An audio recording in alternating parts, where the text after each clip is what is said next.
Quiet, numbskulls. I'm broadcasting. All right, let's take it from the top again. Places. Action. Well, let's see. We have on the bags, we have who's on first, what's on second, I don't know is on third. That's what I want to find out. I say who's on first, what's on second, I don't know's on third. Are you the manager? Yes. You going to be the coach, too? Yes. And you know the fellow's name? Well, I should. Well, then who's on first? Yes. I mean the fellow's name. Who? The guy on first. Who? The first baseman. Who? The guy playing first. Who is on first? I'm asking you who's on first. That's the man's name. That's whose name? Yes. Well, go ahead and tell me. That's it. That's who? Yes. Join us for another voyage back in time on Classic Radio Rewind. From adventures to westerns, from comedy to sci-fi, this is your ticket to Theater of the Mind. Without any further ado, here's your host for Classic Radio Rewind, Barry Slinker.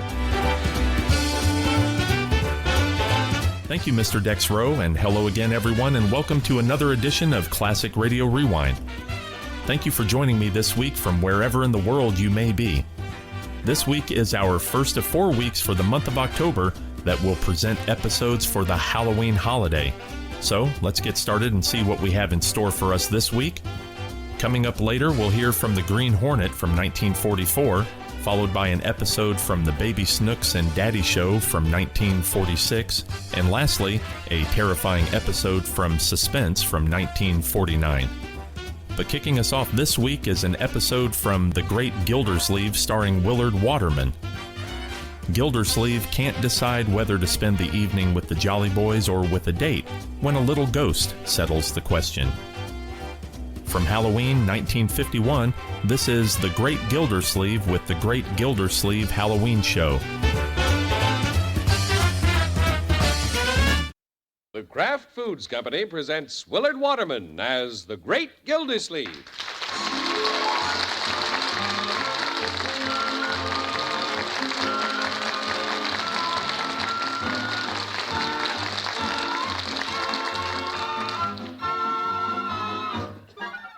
The Great Gildersleeve is brought to you, partially transcribed, by the Kraft Foods Company. And Kraft, you know, makes the famous pasteurized processed cheese food Velveeta. Velveeta has a wonderful cheddar cheese flavor that's rich yet delightfully mild. It's delicious, and it's the finest quality cheese food you can buy because it's made by Kraft, the name that for years has meant only the finest in cheese and cheese foods. Get a package or loaf of Velveeta tomorrow and enjoy the cheese food of top quality, Velveeta, made only by Kraft.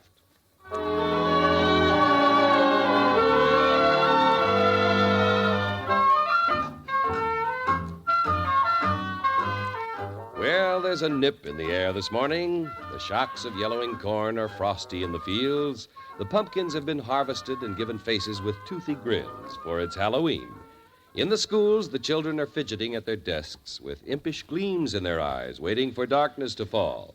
In Floyd's barber shop, the Great Gildersleeve is getting himself a Halloween haircut.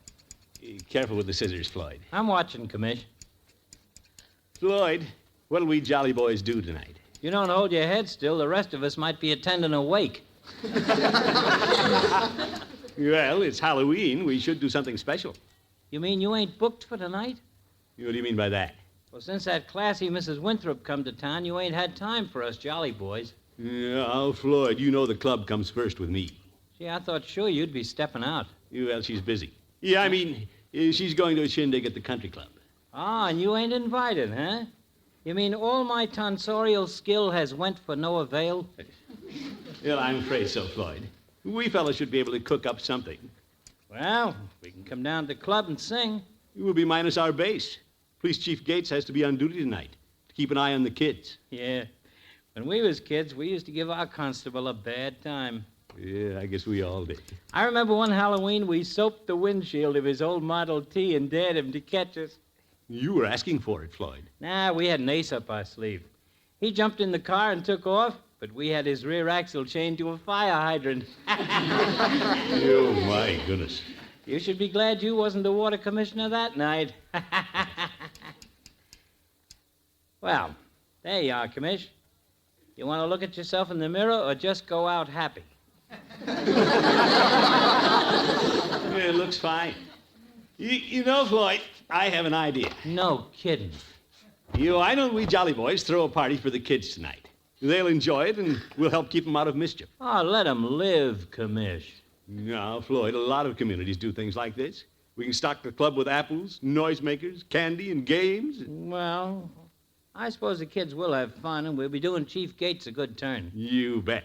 We'll notify the judge and Peavy, and everybody will have a great time.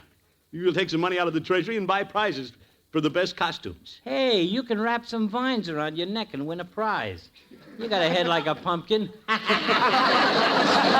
Floyd. Only kidding, Commish.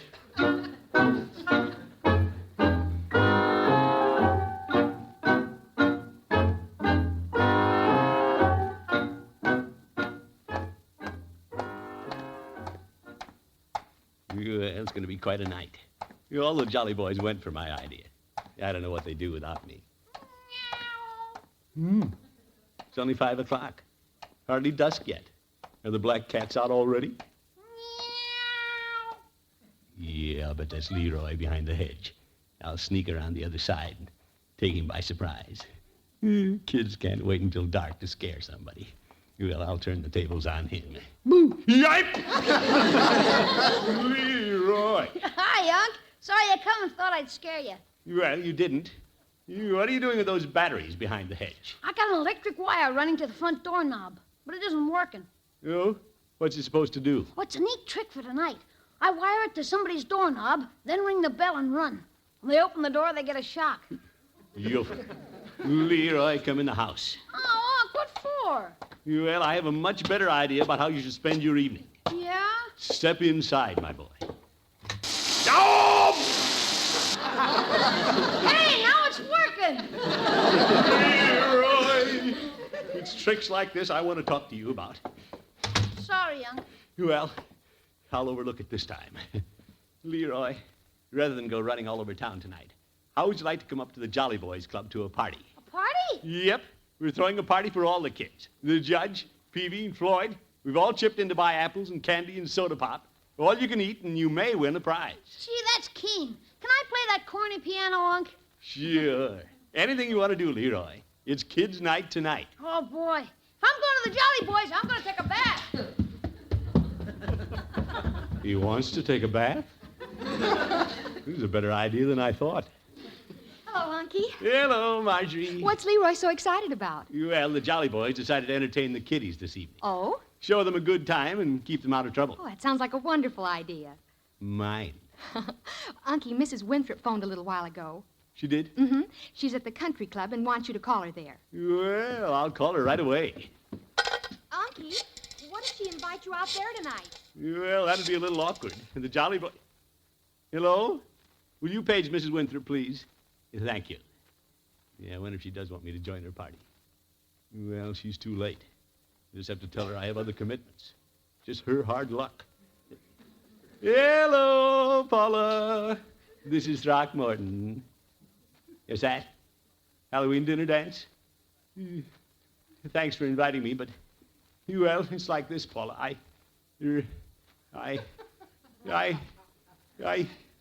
I'll be there. Shh, Marjorie. What's that, Paula? Oh, no. I was going to the Jolly Boys Club, but they'll understand. See you around 8-ish. Goodbye. What a woman. Uncle Mort, I know you'd rather be with Mrs. Winthrop, but what about your party? Yeah, Marjorie, the party will go along just the same. I've arranged everything. Jolly Boys will have fun. The kids will have fun.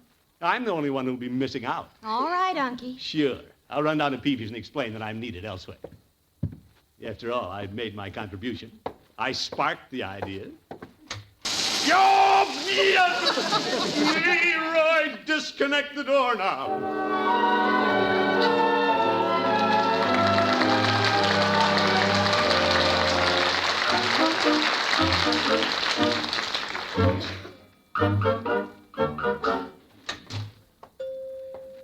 Hello, Peavy. Yeah, hello, Mr. Gildersleeve. What can I do for you? Peavy, about the Jolly Boys party tonight. Well, I'm ready for it. I'm here to tell you. Yes, well, Look Peavy. at this box of favors I have for the kids. False faces, noisemakers. Nice. Horns. Just listen to this. Oh, you'll have a lot of fun, Peavy. Oh, I'm sure we will. Greetings, gentlemen. Well, hello, Judge. Hello, Horace. Gildy, I saw you come in. I want to find out what costume you're wearing to our party tonight. Your costume? Is the water commissioner coming as a big fat mermaid? Well, Judge, I was about to tell Peavy. I thought I'd fool everybody and come as a witch. A witch, Peavy? Yes, but Mrs. Peavy is using the broom this evening. Her garden club is having a party, too. Well, whatever we wear, we'll all have a wonderful time. Gildy, you did a splendid thing when you suggested our little party. I congratulate you. Mr. Gildersleeve's all right. Well, thank you, fellows. But as I've been trying to say, I hope you'll all have a good time. Unfortunately, I won't be able to attend. How's that? What's the trouble, Gildy? No trouble, Judge. And I'm sure you men will understand the situation when I explain. Well, start explaining. Well, there's nothing I have to apologize for, Peavy. I've done my duty to the Jolly Boys party. I got it rolling. I'm sending food and favors. If I have to miss the party, it's my loss. Well, stop beating around the bush and tell us. Gildy, could it be that you've made a date with Mrs. Winthrop? Oh, Judge. Well, actually, she made it with me. Oh, fiddlesticks. She did, Pete. She phoned and asked me to join her for the dance. I'm sorry, fellows. Well, got to run. Goodbye. Goodbye. Peavy, aren't you going to say goodbye to me? I'm not going to say anything to you, turncoat. Fellows, I can't go to both parties. Can I help it if I'm wanted in two places at once? It just happens that I'm popular. Well, now, I would not say that.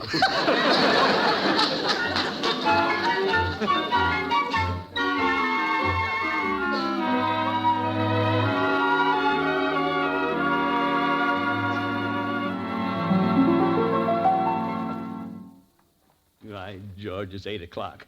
I'm doing Paula's party right now. You wonder why it's always so hard to get a collar buttoned in. Oop, you dropped it. Now where'd it go? You must have rolled under the dresser. Uncle Mort. Yes, Marjorie? Rocco and I are leaving now. You all right, my dear? I wish I was. Unky, don't forget to lock the garage door. Yeah, I won't.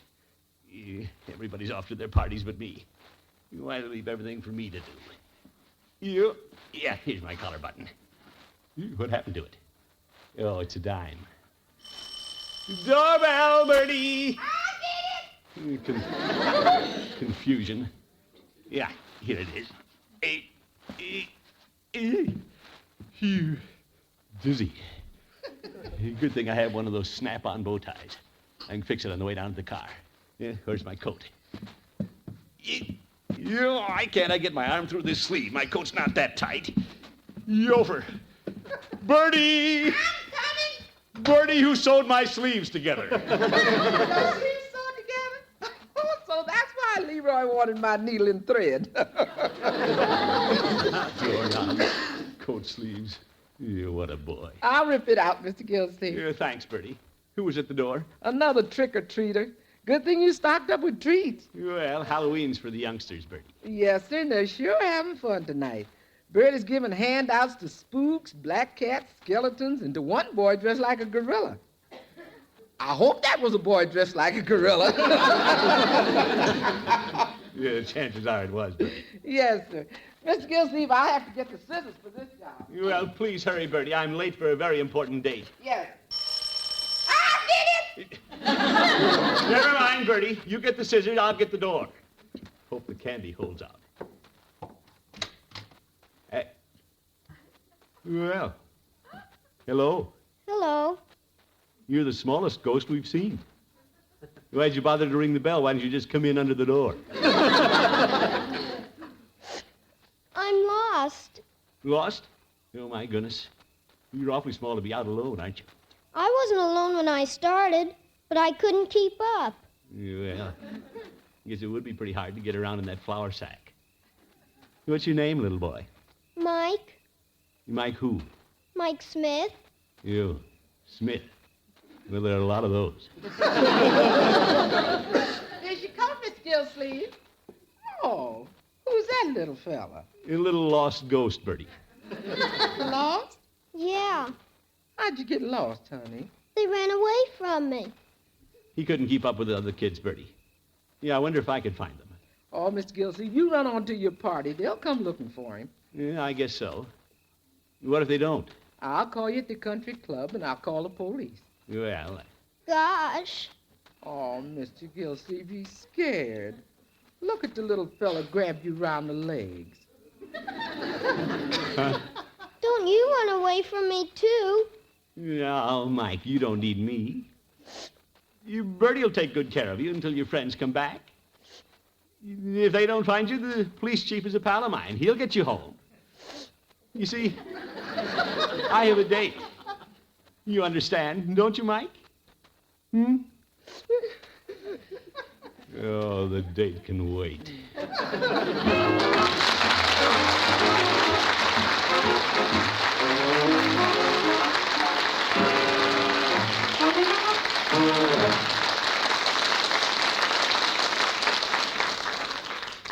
The great Gildersleeve will be back in just a minute. There comes a time in the life of almost every homemaker when, for some reason or another, the food budget just won't stretch as far as it should. So let me suggest this. Next time you have budget trouble, let Velveeta be your handy helper. Cook with Kraft's famous pasteurized processed cheese food. You can melt Velveeta for a wonderful, smooth, golden cheese sauce to add to leftover pieces of meat or seafood, or to use in a macaroni or vegetable casserole, or just to pour over plain toast. And this Velveeta sauce is so easy to make. All you do is melt a half pound of Velveeta in the top of your double boiler. Velveeta melts smoothly, perfectly. Then stir in a quarter cup of milk, seasoned to your particular taste, and there you have it. An easy cheese sauce that'll help you with so many budget main dishes. A cheese sauce that'll give those budget meals a wonderful, rich, yet mild cheddar cheese flavor. And a cheese sauce that'll add new nourishment to your meals, too, because Velveeta is so rich in important food values from milk. And, of course, Velveeta is digestible as milk itself, so your whole family can enjoy it often. Stop at your grocer's tomorrow and get a package or loaf of Velveeta. Remember, for money-saving meals that are nutritious and mighty good-tasting, too, let Velveeta be your handy budget helper. Just be sure you get genuine Velveeta when you buy. It's the cheese food of top quality, and it's made only by Kraft.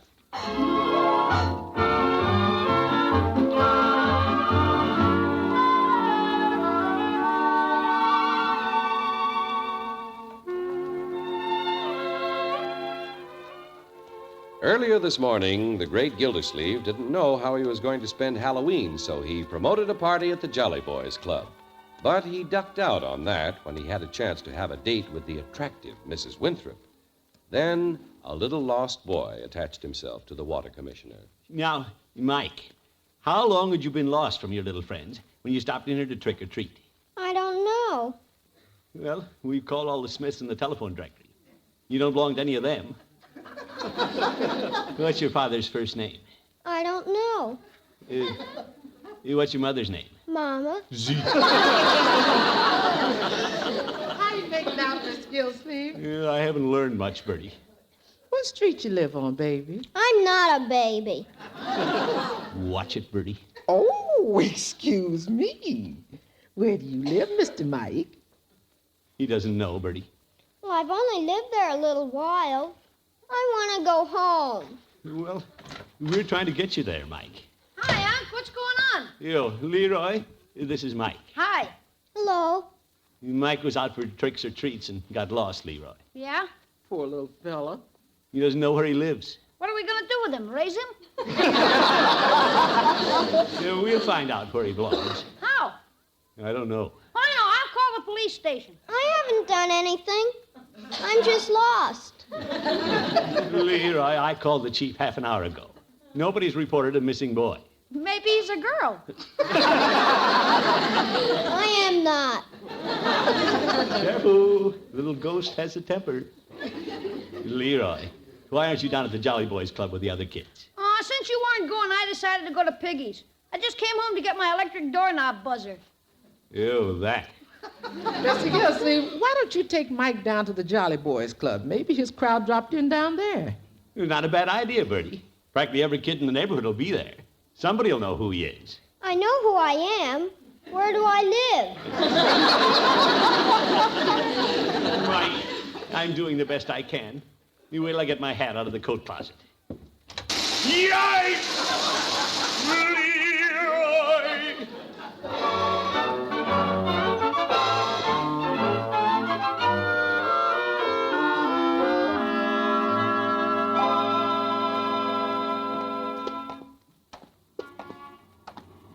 Well, here we are, Mike.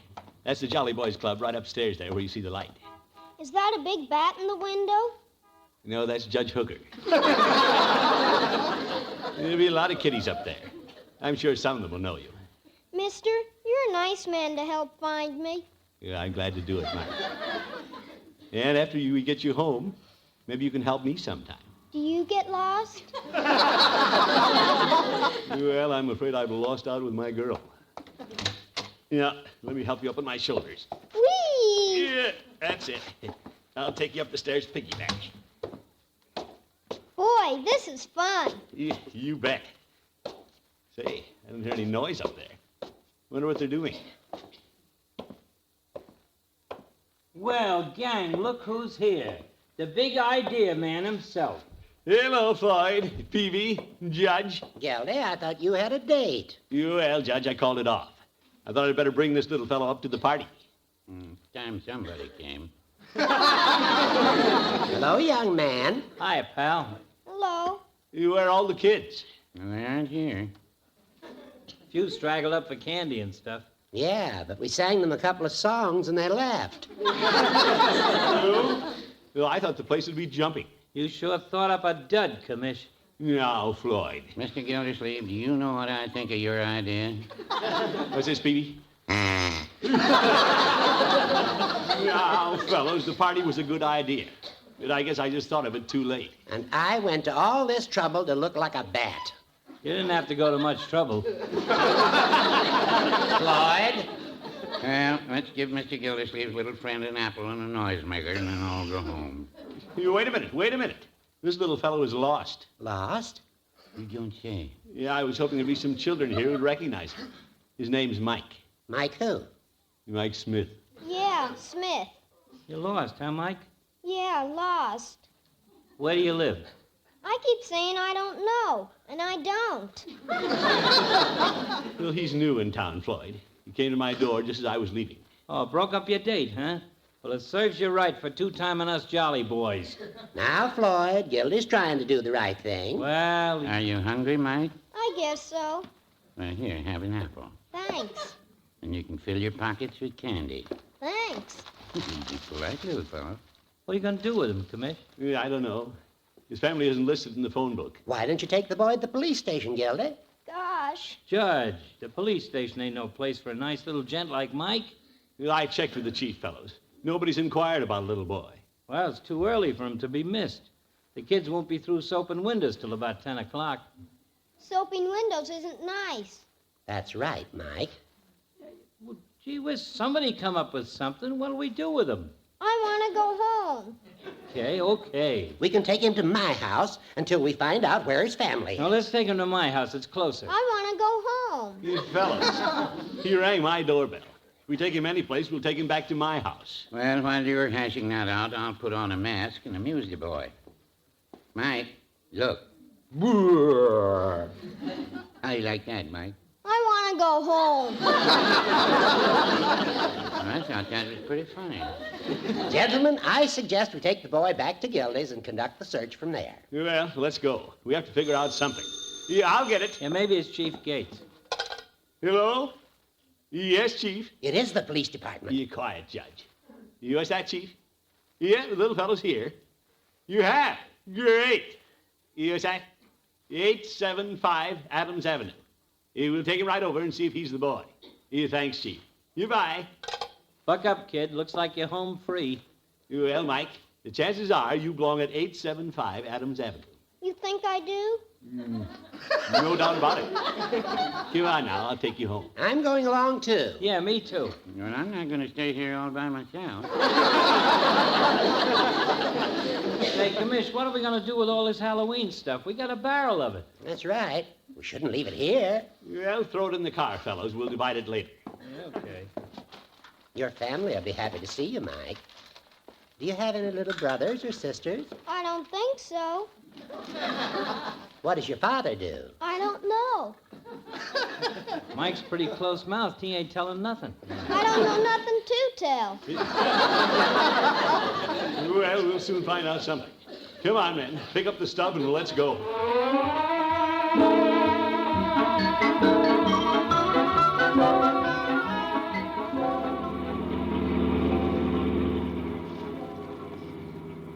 I'm sorry the party didn't work out, fellows. I guess we can call it a good Halloween if we get Mike home. Yeah, it's no fun being lost when you're hardly big enough to find. Judge, move over a little. Oh, sorry if I'm crowding you, Gildy. It isn't that. You're sitting on the marshmallows. Is that it? I thought your cushions were unusually soft. What the heck? We got more candy than we know what to do with. Well, here's Adams Avenue. Isn't this exciting? If it turns out to be Mike's house, I'm going to blow my horn again. Does this street look familiar, Mike? Mike? I believe he's fallen asleep. He has? Oh, isn't that a picture? Hey, Pete, let me hold him, will you? I'm afraid he'll wake up, Floyd. Look, he's got his arm around my neck. Look for numbers, fellas. There's 875 right on the corner. Are you sure that's 875? That's the children's home. The children's home? No kidding. Yes, it is, Floyd. Well, let's not just sit here and look at each other. Better see if this is where Mike lives. You wake up the little fellow, Petey. Yeah, well, Mike. Mikey boy. You know where you are, Mike? Am I home? We think so, my boy. Mike, do you recognize this house? Yeah, sure. That's where I live. Mike, why didn't you tell us you lived with a lot of other little boys and girls? Nobody asked me. By George, we didn't. Never occurred to me. Can I go in now? Yeah, of course, Mike. Yeah, I'll take you up to the door. Okay. We'd better wait here in the car, Gilda. You're all right, Judge. Mike, there's a jack-o'-lantern in the window. Must be having a little party. Yeah, but they don't have very much. They don't. Well, by George, they're going to. Judge, Peavy, Floyd, unload the car. Hey, that's a great idea. Bring the candy and noisemakers. Bring everything. Help me with these boxes, Peavy. Gosh, mister, you really mean it? You bet. This is going to be the best Halloween we've ever had.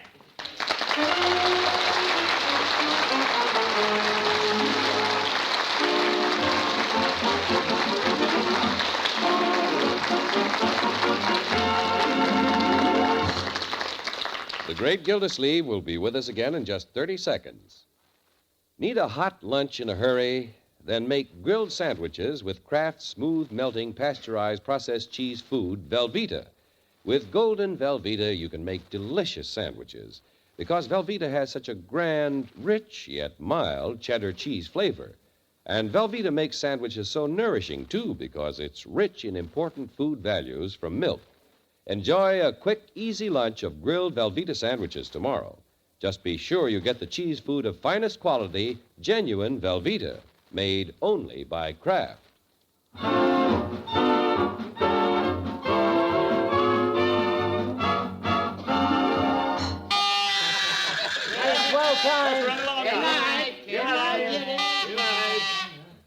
Good night, Mike.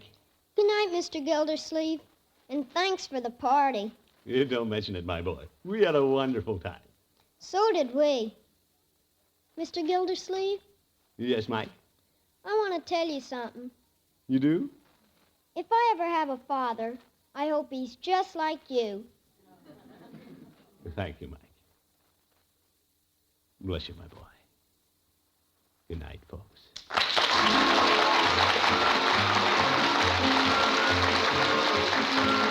The Great Gildersleeve is played by Willard Waterman. The show is written by John Elliott and Andy White and is partially transcribed. Included in the cast are Walter Tetley, Mary Lee Robb, Lillian Randolph, Earl Ross, Arthur Q. Bryan, Tommy Reddick, and Dick LeGrand. Musical composition by Jack Meakin. This is John Heaston saying goodnight for the Kraft Foods Company, makers of those famous Kraft quality foods. Be sure to listen in next Wednesday and every Wednesday for the further adventures of the Great Gildersleeve.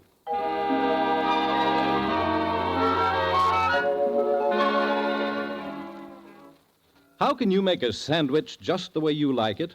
Easy. Take some bread, some good cold roast out of the icebox, then add a touch of Kraft's prepared mustard. For when you add a little mustard, you add a lot of tang. Kraft's mustard makes a sandwich just right. Remember, there are two kinds of Kraft mustard to choose from. Kraft salad mustard, mild and delicately spiced, and Kraft mustard with snappy horseradish added. With either kind, when you add a little mustard, you add a lot of tang. Get Kraft's prepared mustard.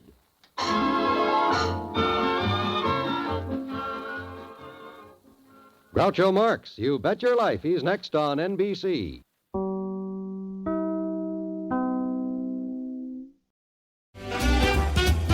That was The Great Gildersleeve with The Great Gildersleeve Halloween Show starring Willard Waterman as originally heard, Halloween night, 1951. Coming up next on Classic Radio Rewind, we'll hear from The Green Hornet starring Robert Hall.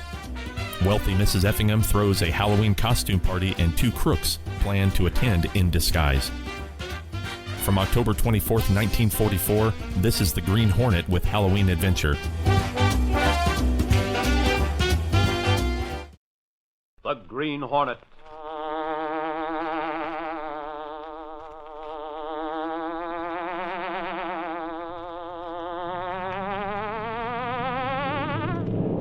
He hunts the biggest of all game, public enemies who try to destroy our America.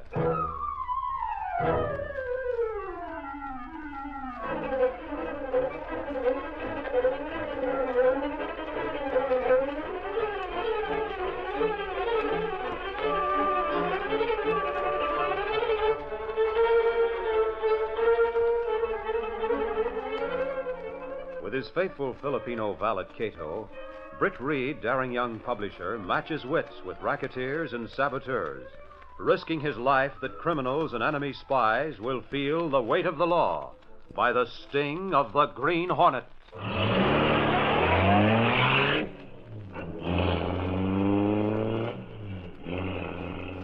Ride with Britt Reed in the thrilling story, Halloween Adventure. The Green Hornet strikes again.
The afternoon of Halloween.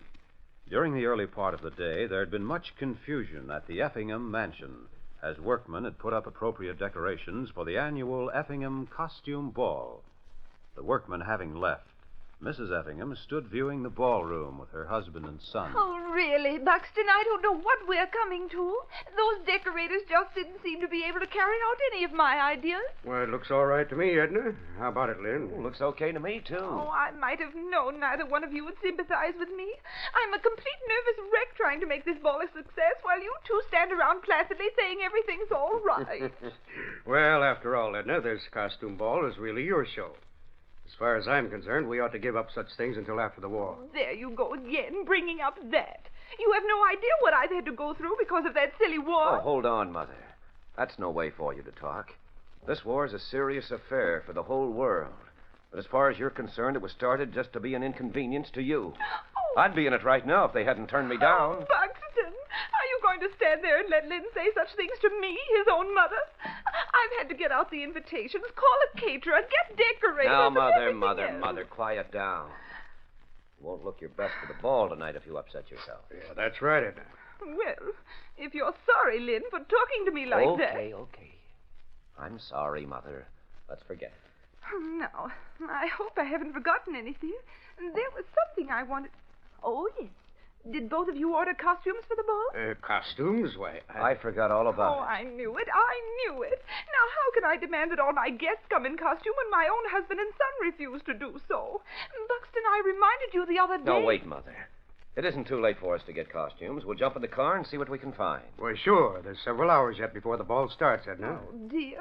Now all the best ones will be gone. And I did so want you to wear a colonial costume, Buxton, with the satin breeches and wig to match the one I'm going to wear. Oh, I told you the other day. I'm not built for an outfit like that, Edna. Oh, there you go, trying to spoil my party again. It wouldn't hurt you just once to try to cooperate. Cheer up, Mother. If we can find one of those costumes, I'll persuade Dad to rent it. But as for me, I've decided to disguise myself as the Green Hornet. The Green Hornet? Uh-huh. Oh, really, Lynn? I don't know what you're talking... Oh, yes, I do remember hearing about some underworld character by that name. Oh, how quaint, Lynn, for you to think of that. Lynn Effingham, heir to millions, posing as the green bug. Hornet, Mother, not bug. Oh, really, Lynn? Why quibble over the term? Either way, it's a bug, now isn't it? Oh, you two run along. And remember, I expect you to hunt until you find costumes. Oh, I think your hornet bug costume will be very interesting, Lynn. Well, now that's settled, I must see how things are coming along in the kitchen. Oh, Mother gets more scatterbrained every day, Dad. Green bug. If your mother ever came face to face with a notorious Green Hornet, she wouldn't forget the name, I'll bet. Oh, come on, son. We've sure let ourselves in for it. And I'll wager we'll have a tough time finding a costumer who has anything left this late in the game.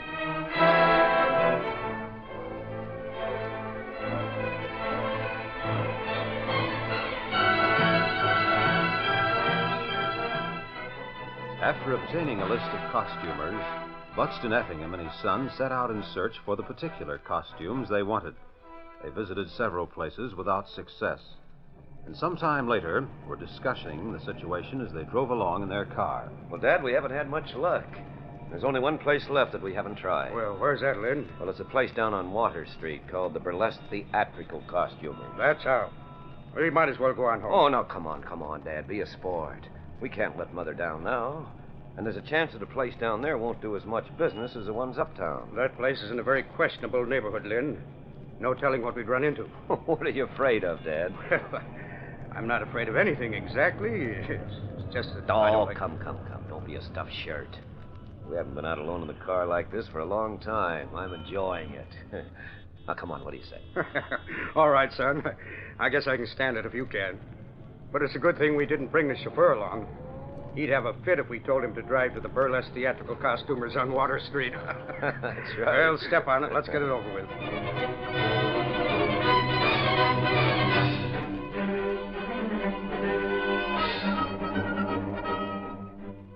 In the back office at the Burlesque Theatrical Costumers, two men stood looking down at the thin, shrewd-faced proprietor as he examined a few pieces of jewelry through a magnifying lens. Well, what do you give us for the stuff, Pop?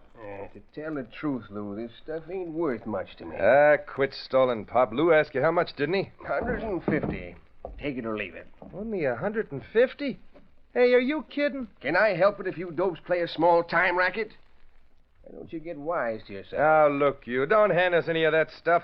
Why, I could bust you in two with one hand. if I Cut wanted. it, Joey, cut it. Pop says 150. That's what we take, see? Okay, if you want to play soft with them, Lou. You don't have to bring your stuff here if you don't want to. It's hot stuff, see? I'd take a chance getting rid of it to someone else. Sure, Pop, we know. Don't mind Joe. We didn't mean nothing, did you, Joe? Yeah, I didn't mean nothing, Pop. But you want to go easy with the wisecracks if we're going to do business with you, see? Is it a wisecrack when I tell you you're doing small-time jobs? No, it's the truth. Why don't you two guys pull a big job? And you can take it easy for a while. Bring me some big stuff, and I'll talk big money. Yeah. All we need is for you or somebody to line up a big job. It ain't so easy, Pop. Yeah, maybe next time we'll have something better for you, Pop. We'll have to think up a plan. Somebody's coming. I say, anybody here? Be there in a minute. You better go wait on him, Pop. We'll wait here for you. All right, I'll close the office door as I go out. Leave it open. Maybe we'll learn something, huh, Joe? Yeah. We want to hear how you gyp your customers, Pop. I'll be right back. Well, what can I do for you? We're trying to rent 2 certain types of costumes. Well, if I got 'em, you can rent 'em. Paid in advance. You needn't be worried about your money, my good fellow. I'm Buxton Effingham. This is my son, Lynn. Look, it don't matter to me what your name... Oh, Buxton Effingham, did you say?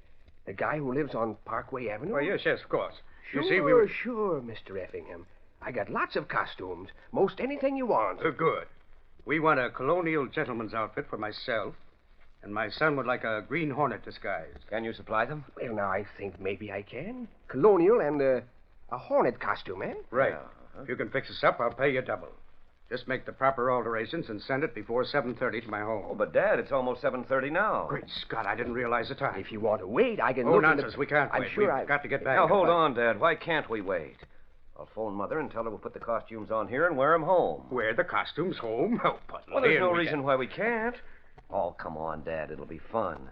We spent a crazy afternoon anyway, and I've enjoyed it. Moreover, if we go to the in costumes, no one will know who we are but Mother. Now, come on. What do you say? Well, all right, son. Phone your mother and tell her we'll be along in a little while. All dressed for the ball. There's a phone on that little table there. Good. I'll use it if you don't mind.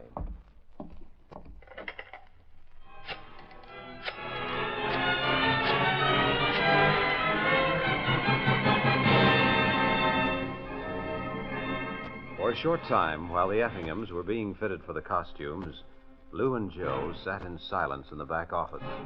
Finally, Lou leaned forward and spoke in guarded tones. Hey, Joe, I got an idea. Yeah, what is it, Lou? All the class in town is going to that fancy dress ball at Effingham's tonight. The Deans will have on plenty of real stuff, see? So what? Hey, look. Them 2 gents are dressing rooms out there right now, getting into them costumes, ain't they? Yeah, sure. The young guy phoned his old lady. They'd be coming home with the costumes on, didn't they? Well, stop asking questions and get to the point, will you? Okay, look. If we was to get into them costumes, take their car and drive there instead of them, we sure could make a big haul. You get it? Oh, you mean... Sure. Are you game, Joe? Lou, I gotta hand it to you for ideas. With them costumes and wearing masks, we could get in and nobody'd know we wasn't them. Sure.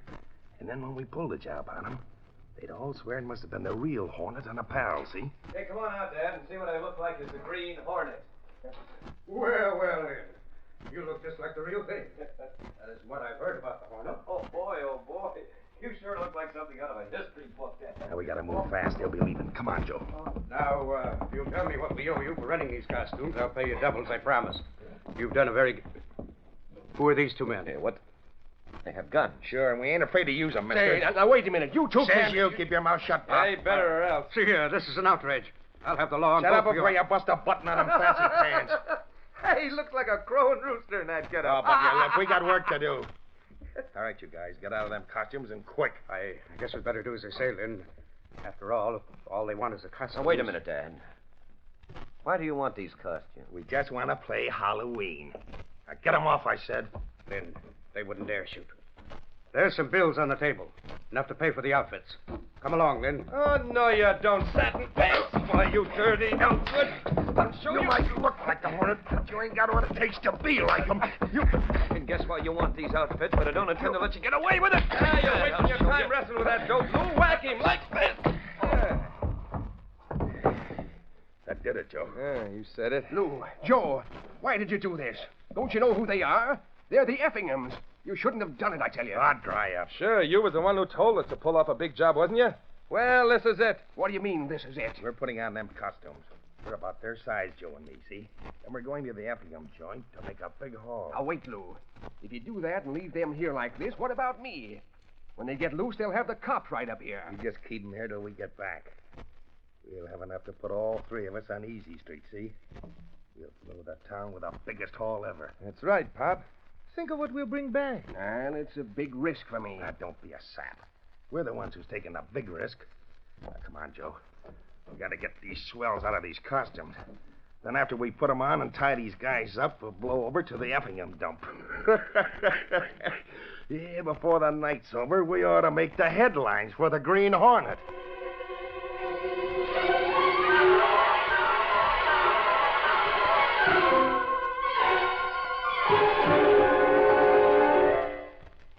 We'll continue our Green Hornet adventure in just a moment.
Back to our story. The two crooks, Lou and Joe, bound and gagged Lynn Effingham and his father after removing the costumes and replacing their regular clothes. Then they proceeded to don the disguises in order to put over their scheme at the Effingham ball. Meanwhile, Britt Reed, young playboy and publisher of the Daily Sentinel, arrived at the Effingham home wearing a black domino and mask. After making his identity known to his hostess, he stood for a few moments talking to her. Well, quite a merry crowd you have here tonight, Edna. Well, after all, Britt, it is Halloween, you know. I want everybody to have plenty of fun at my party. I'm sure they will. Say, where's Buxton? Mixing in with the crowd? Buxton? I don't think I know it. Oh, of course, you mean my husband, Buxton. Yes, of course. Oh, how silly of me. I should remember the name of my own husband, shouldn't I? After 25 or more years of married life, I should think so, Edna. Oh, Britt Reed, where do you get such a memory to recall a thing like that? Now, you forget Lynn's a big boy now. Oh, yes, Lynn. He makes me feel so old. By the way, I wonder where Buxton is. Well, that's what I asked you a moment ago. Oh, so you did. You see, Buxton and Lynn were going to dress as the costumers and come in with the guests so no one will know them. Of course, I'll know who they are, but no one else will.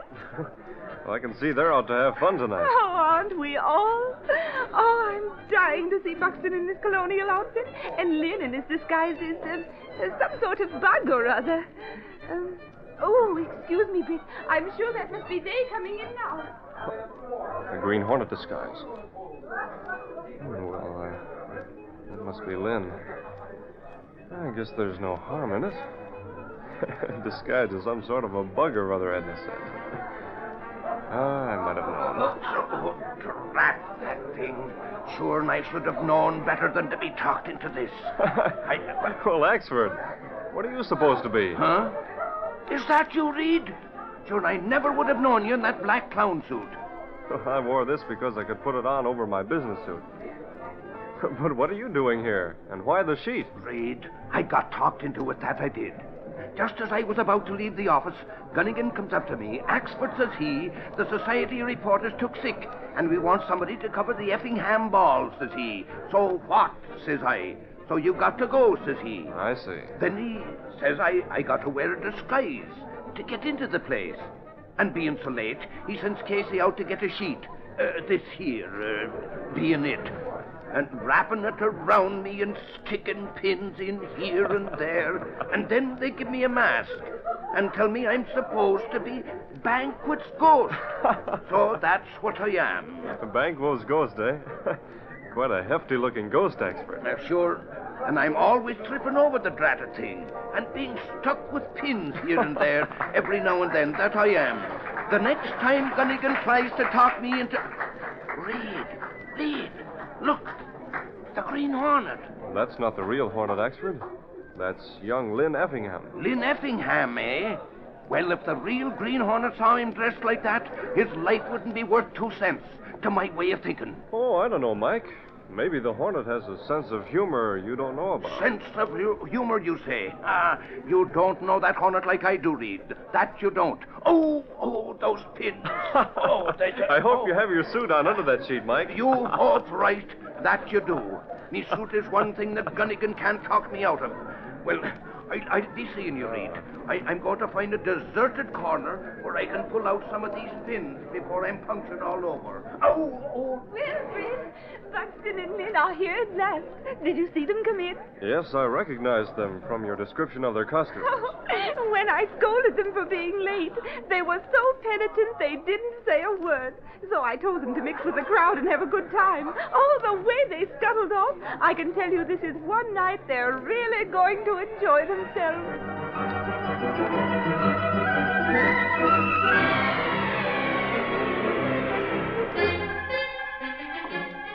A short time later, Axford stood behind a palm in the conservatory, rearranging the pins in his improvised costume. Suddenly, his attention was drawn to a subdued conversation between two men who were beyond his vision. The old lady gives me the jitters. We got to do our stuff and take it on the lam. Don't worry about the old lady. She's a screwball. Imagine her bawling us out for being late. Yeah. Hey, when do we pull our stunt? We decided? The old dame said something about a grand march just before the suckers take off their masks. That'll get them all together in the ballroom, see? Oh, I get it.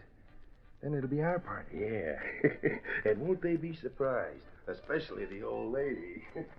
Now, who are them two? Just take a peek before they get away. Glory be to young Lynn Effingham and some other guy. And him talking that way about his mother, he was. Sure, and wait till I tell Reed about that.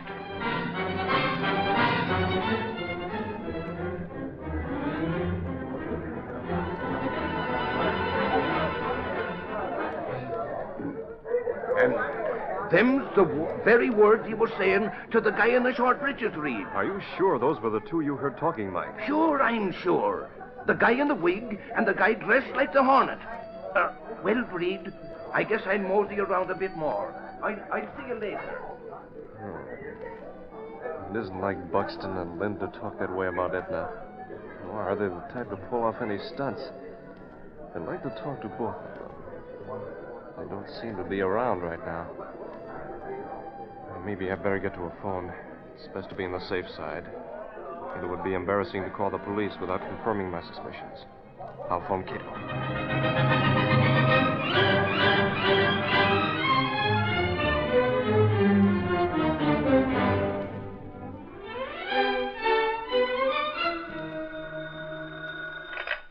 Mr. Reed's apartment? Cato? Yes, Mr. Britt. Why you call? I called on the private line because I want you to bring the Black Beauty and Mask to the alley behind the Effingham house as soon as possible. Wait there for me. Yes, Mr. Britt. I come quick, right away. Good. Something tells me there's a job to do right before the night's over. Black Beauty ready. Also gas gun and mask. I be there in jiffy. Wait for Green Hornet. Good. Step on it, Cato. Yes, Mr. Britt.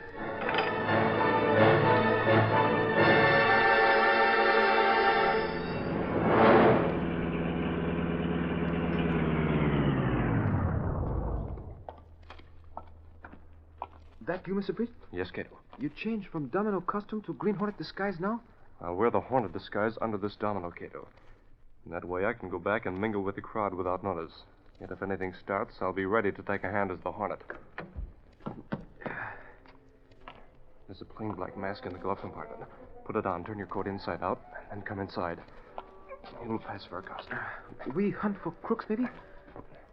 When the right time comes, they'll show up. I want you to locate the light switches in the ballroom. Stand near them in case anything starts. Then you'll know what to do. Yes, Mr. Britt. Okay. We'll go inside now. It's almost time for the Grand March. And if there's any trouble, that's where it will start.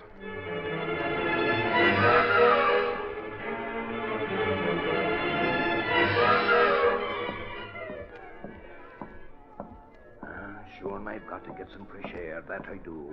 I'll just sneak out the back way and walk in the alley a bit. Oops. Oh, holy crow. Look at that. A car standing right here for me to ram right into almost. That's a funny place to leave. Great St. Patrick. Give me strength to get away from here. 'Tis the car of the devil himself, the Green Hornet. I'll phone Sergeant Burke to send some cops. That I will. And 'tis Michael Axford will get the reward if they capture the Hornet.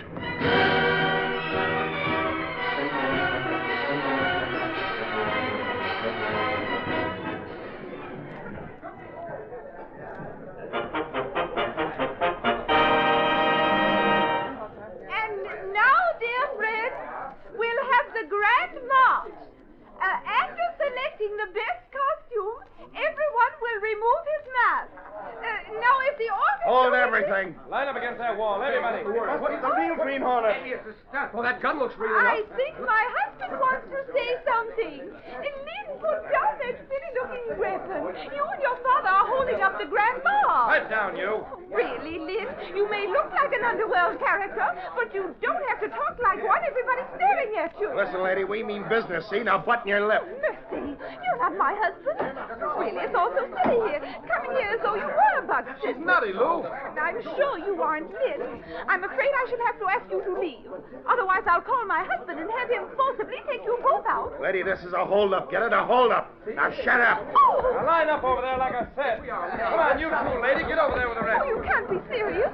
This must be a prank of some kind. Get over there quick or... Hold his mouth. I'll take over now. Oh, another one of those bug men. Oh, this is all so confusing. Green Hood. Get him, Joe. He's spoiling our game. This'll settle him. No, you don't. I'll take that gun. Oh, yeah, I'll help you, Joe. We'll stay the lights. Hey, I'm getting out of here before the... You not go. You stay. Hey, let her Hornet the cops. We both got to take it on the lam. Take this rat. No. Yes. Police come. Let's go in quick.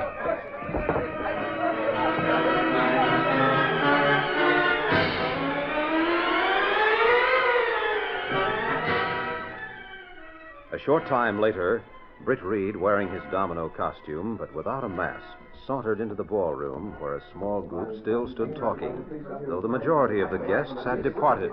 Here comes Reed. Thank goodness he's safe. Of course I'm safe, Axford. Though I must say the police got here just in time to save all of us from an unpleasant experience. That we did, Mr. Reed. No telling what that bunch of crooks would have done. What I want to know is, where's Buxton and Lynn Effingham? Oh, really, Britt, I'm too upset to know where anybody is. Much less care now. I don't... Oh, dear. You were asking about Buxton and Lynn, weren't you? Yes, of course. Oh, I guess you mean for husband and son, Mr. Reed. That's right, Sergeant. The two crooks we found in here, well, they confessed to having attacked Mr. Effingham and his son and tying them up in a costume and place in Water Street. Cassidy called just a few minutes ago to say they were all right and on their way home. Well, it's really about time they came home. Such a time for them to go get tied up and all that sort of thing when I'm giving a ball. And then to go have Lynn dressing up as that green bug. But hold on now, Mrs. Effingham, hold on. It wasn't just one who was wearing that Green Hornet costume. It was one of them crooks that it was. Oh, well, then it couldn't have been my son, then, could it? No, ma'am, of course not. What? Come on, easy, Mike.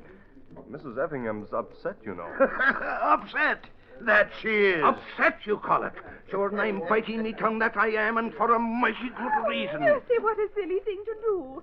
Tell me, my good man, do you always bite your tongue? Oh, indeed not, me good woman. But when visits of the Green Hornet are mixed up with talking to people who don't know what they're saying, I know what you mean.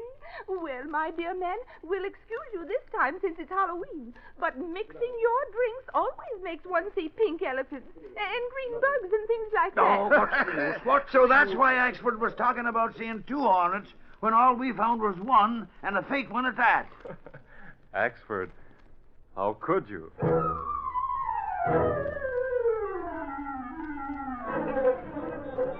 Catch the lag string! Hey, Bob! Attempted hold up at Effingham Ball! Police capture crook! Green Hornet implicated! Read all about it! Green Hornet still at large! Catch the lag string! Hey, Bob!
These copyrighted dramas originate in the studios of WXYZ Detroit.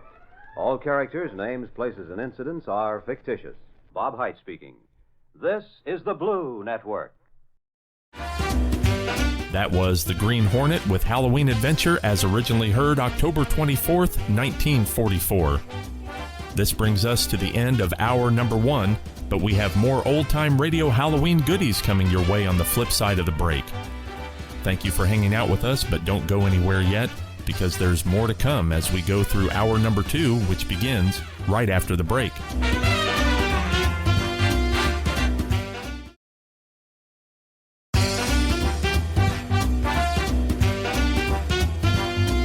Welcome back to hour number 2 of Classic Radio Rewind. I'm Barry Slinker, and we'll push on with an episode from The Baby Snooks and Daddy Show, starring Fanny Brice. Daddy gets into a Halloween feud with a neighbor, and Snooks is no help. From November 1st in 1946, this is The Baby Snooks and Daddy Show with Halloween Night Antics. J-E-L-L-O. Jell-O in those 6 delicious flavors, Jell-O puddings for old-fashioned homemade goodness, bring you Baby Snooks.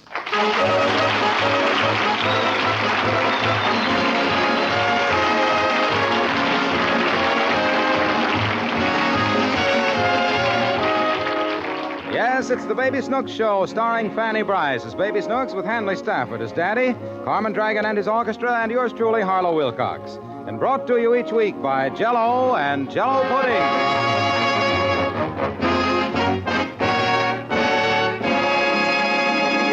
Well, I guess I don't have to tell you, ladies and gentlemen, that last night was Halloween. I don't know what you did, but here's what happened in the Higgins home. The family was just finishing dinner. Mommy, please can't I go? No, you may not. Snooks, I've told you a dozen times you can't go out tonight. But it's Halloween. I know it. That's why you're staying home, so you can't get into any trouble. But all the kids will be out. Snooks. You heard your mother. The subject is closed. Can we open it just a tiny little bit? No. Tonight of all nights, I want to spend a quiet, restful evening. Why? Because there's a doctor coming over at 9 o'clock. He's going to examine me for insurance. Do you think he'll find any? Very funny. More chocolate cake, Lancelot? No thanks, dear. Not with the doctor coming. At my age, it doesn't pay to stuff myself. I want some chocolate cake. Snooks, you've had 3 pieces. Do you really want some more? Yeah. At my age, it don't make any difference. Yes, I think I'll go in the other room and lie down. I've had a hard day, and I'd like to relax a little before the doctor gets here. Go ahead, dear, and I'll clear off the table. Oh, boy, that couch looks good. Daddy. What is it? If I promise to stay in front of the house... No, No. Now, please leave me alone. I'm going to take a nap. But it's Halloween outside. It's Halloween inside, too. And you won't get into any trouble. Now, I want no further discussion on the subject. Yep, this couch was the best buy I ever made. Ooh. I could sleep for a week if my nerves would just let go. Hope it doesn't show up in my blood pressure. Boo! Huh? Now, what's the big idea, Snooks? I put on my Halloween mask. Ain't it pretty? It's beautiful. Yeah. Now, can't you go away and let me sleep? The doctor will be here in an hour. Perhaps you don't understand how important this is. Perhaps I don't. Well, it's not myself I'm doing it for. It's for you and the family. Insurance is protection. If anything happens to me, you'll get a lot of money. How much? Oh, maybe $10,000? Daddy, What? can I have a dime in advance? No. You've already had your allowance this week. I'll give you the dime back, dear, When? when I get the $10,000. Snooks, I don't think you know what you're saying. You only collect insurance if something happens to the insured. What could happen? Why, hundreds of things. And there's a different type of policy to cover each one of them. Mm-hmm. Life, health, accident. Why, you could even insure a finger. My little finger? Why, yes. Suppose you lost your finger. How can I lose it? It's stuck onto me. I didn't mean you'd leave it lying around somewhere.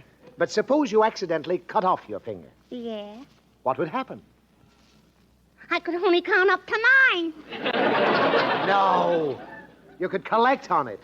Let's say it's my finger. Yeah. If it should happen to get cut off, the company would pay $1,000. $1,000 for your little finger? Yes, sir. Let's cut it off. Snooks, please go away and let me sleep. My blood pressure's bad enough. Can't the doctor fix it, Daddy? This doctor isn't coming here to fix things. He's coming here to look me over.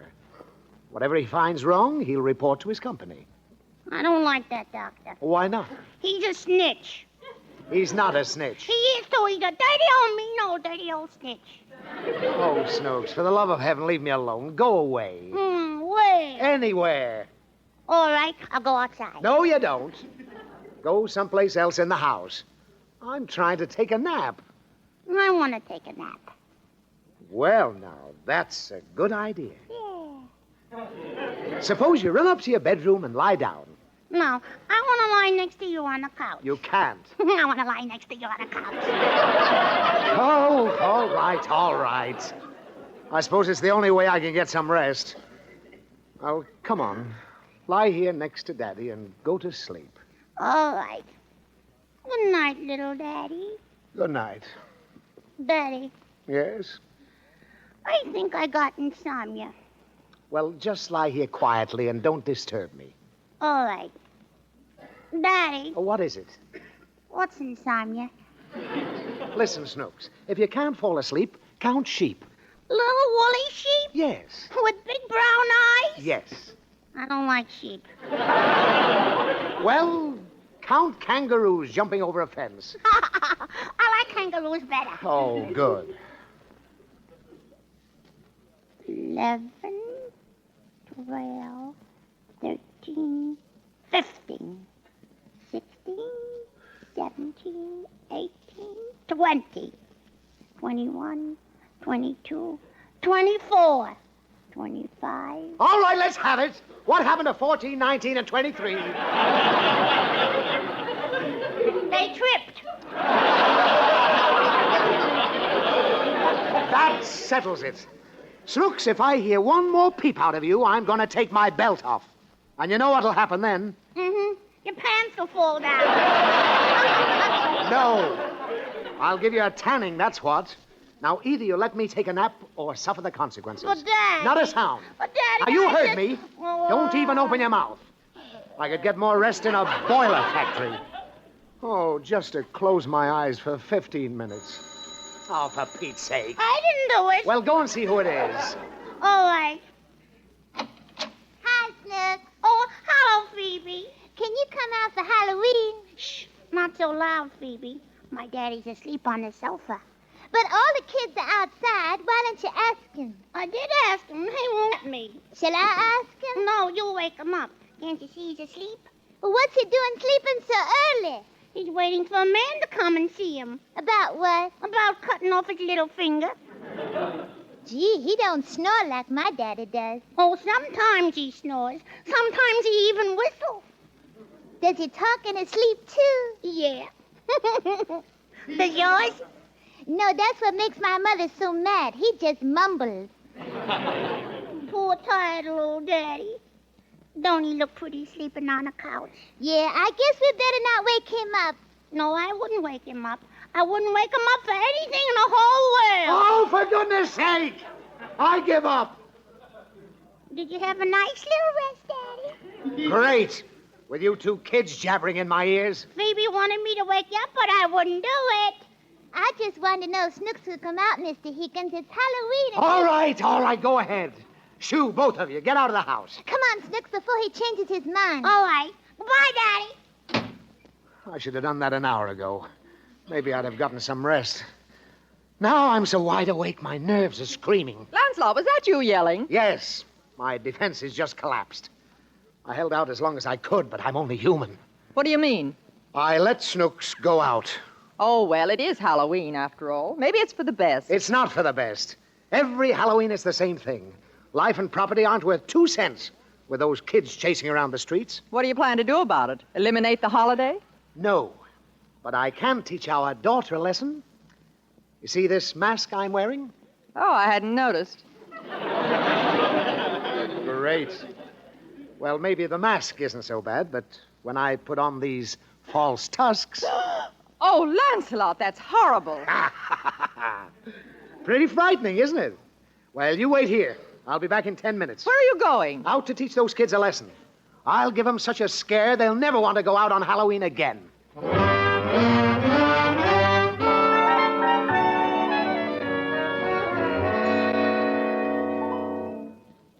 Come on, Snooks. Whose doorbell shall we ring first? Let's ring this one right here. Okay, put on your mask and I'll sit on my broom. Go ahead, ring it. I did. Someone's coming. Trick or treat, trick or treat. Well, if it isn't 2 little goblins on my doorstep. How, Mr. Wilcox? What's this trick or treat business? Well, you gotta treat us to something or we'll play a trick on you. Yeah. You know, I sort of suspected this might happen tonight, so I've got a treat all ready for you. Come on inside. Here it is, kids. Right on the table. Oh, boy, orange Jell-O. With cream. A little piece of the fruit inside. Ah, that's a Jell-O Halloween special. Snooks, that looks like a dish of sunshine all dressed up, doesn't it? And just taste that wonderful flavor. But hey, don't eat so fast. That's the famous locked-in Jell-O flavor, you know. Sealed in by a special process, so safe and sound till your first big spoonful. Makes you think of the real ripe fruit, doesn't it? Mm-hmm. You know, I can't think of a thing I like better than a dish of Jell-O. Can you? Yeah, another dish. Well, I'm afraid that'll have to do for now. When the sugar shortage is over and there's lots of Jell-O again, you come around and I'll give you each 6 dishes. 1 of each of the 6 delicious Jell-O flavors. Strawberry, raspberry, cherry, orange, lemon, and lime. How's that? Oh, boy. And now, if you 2 goblins have finished gobbling, just put a mark on my door and leave me alone for the rest of the night, eh? Thank you, Mr. Wilcox. Goodbye. Goodbye. Goodbye, kids. Happy Halloween. Well, who's next? Let's try the house on the corner. Okay, come on. Hello, Snooks. Hiya, Phoebe. Who are you? It's me, Roger. Oh, you didn't recognize me with this pumpkin on my head, did you? Gee, is that a real pumpkin? Sure. Ain't it uncomfortable? Well, it was a little warm at first, but it's better now that I put the candles out. Hey, come on, let's go down to the drugstore and see what we can get. Yeah. Swell. Uh-oh. Wait a minute. What's the matter? I saw something move behind that tree. It looks like a man. No, it's an animal. It's got big, long teeth sticking out of its mouth. Oh, I'm scared. Here he comes. Run for your life. Little children should be home in bed. Oh, that ought to teach them. Hey, what's the big idea, Bud? Huh? Haven't you got anything better to do than to go around scaring kids? Look, friend, I suggest you mind your own business. One of those kids happens to be my daughter. Well, one of those kids happens to be my son. And I don't like any overgrown ape with false tusks running around scaring him. I did it for their own good. Every Halloween, those kids go out and get into trouble. Besides, I don't like your attitude. Oh, you don't, huh? No. Say that again. I don't like your attitude. Next time, try scaring somebody your own size. So long. Oh, what's this? Ah! My teeth! Oh, they're the false ones. Oh, Daddy. What are you lying in the gutter for? I tripped and fell down. Gee, that's funny. Now, what's funny about it? You must have tripped just when that man hit you. You tell me something. Who was that man? That was Mr. Hopkins, Roger's father. Oh, where does he live? Right down the corner. Why? Never mind. Come on. Any man who punches your father does so at his own risk. Why didn't you sock him back? Because I've got a brain in my head, that's why. Suppose I did punch him back. With the tremendous power I generate, I could easily have broken my hand. 9 chances out of 10, the hand wouldn't have healed straight. Mm-hmm. And there I am, faced with the prospect of never playing the piano again. Oh. But, Daddy, What? you don't know how to play the piano. Mind your own business. Pick up that rock. All right. Here. What are you writing? Oh, just a little note. A little note? Yes. I'm going to throw a scare into that bully. Now, do you see that window in Hopkins' living room? The Mhm. one that's open? Yeah. Well, I take the rock, thusly, Mm-hmm. and I attach the note with a rubber band, thusly. And I draw back my arm, thusly, and with uncanny accuracy, I toss it through the open living room window. Thusly. I guess my aim isn't what it used to be. Come on, let's get home.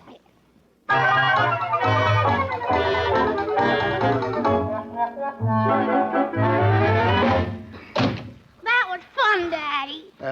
Don't say anything about it to your mother. Well, come on, we'll just sit in the living room as though nothing happened. What did it say, Daddy? What? The note you tied to the rock. Oh, I just thought I'd worry him a bit.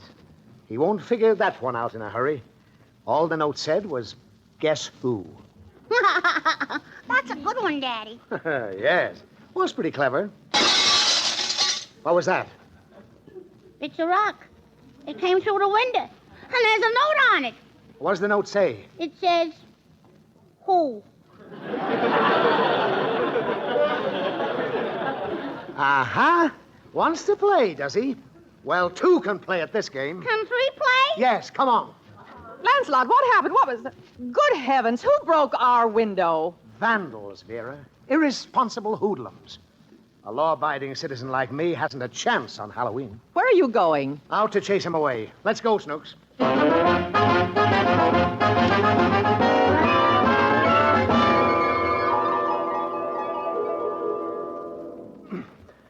Shh, now, quiet, Snooks. Inch your way forward a little. Daddy, What? I'm tired of crawling on my stomach. This is the way they do it in the army. If you don't want to be seen, you crawl forward on your stomach. Yeah, but not down the middle of the sidewalk. The idea is that we don't want him to see us from the house. What are we going to do? I don't know yet. Oh, wait. I've got it. You see this gate here? Mm-hmm. See the garage over there? Yeah. Well, if Mr. Hopkins wants to use this gate tomorrow morning, he's going to have to climb up on the garage to do it. You're so smart, Daddy. You can say that again. You're so smart. Never mind, never mind. Let's go to work.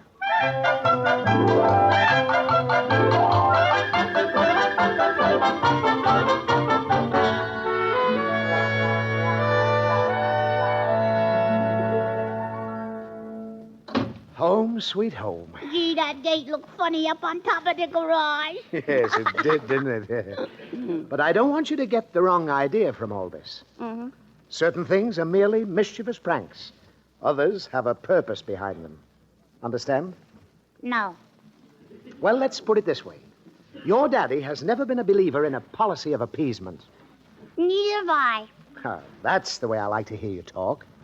What does appeasement mean? Well, when someone strikes you and you don't strike back, that's appeasement. How do you like that? What? I've been appeasing you and Mommy for years. Well, off to bed with you, Snooks. After the gate episode, I don't think we're going to hear from Mr. Hopkins again tonight. I want to stay up and see what else next happens. Rest your pretty little head. My pretty little head?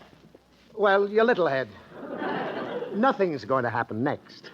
Our friend Mr. Hopkins has shot his boat.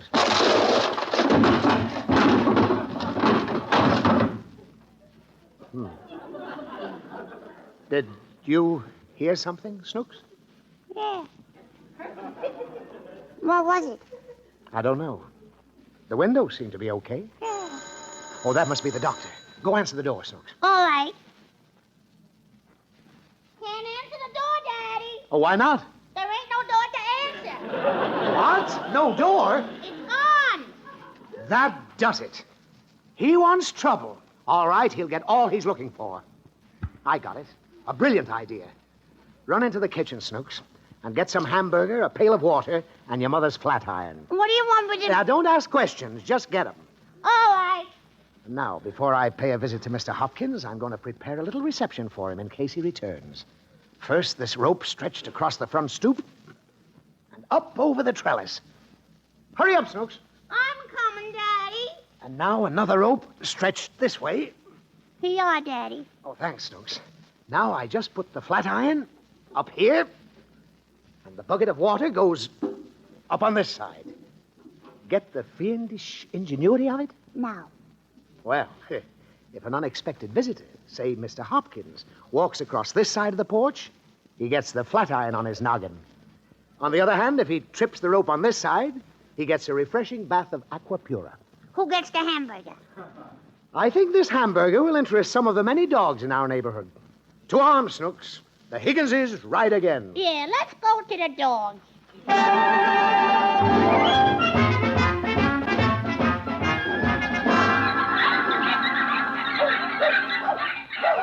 Daddy, I bet we got 50 dogs following us.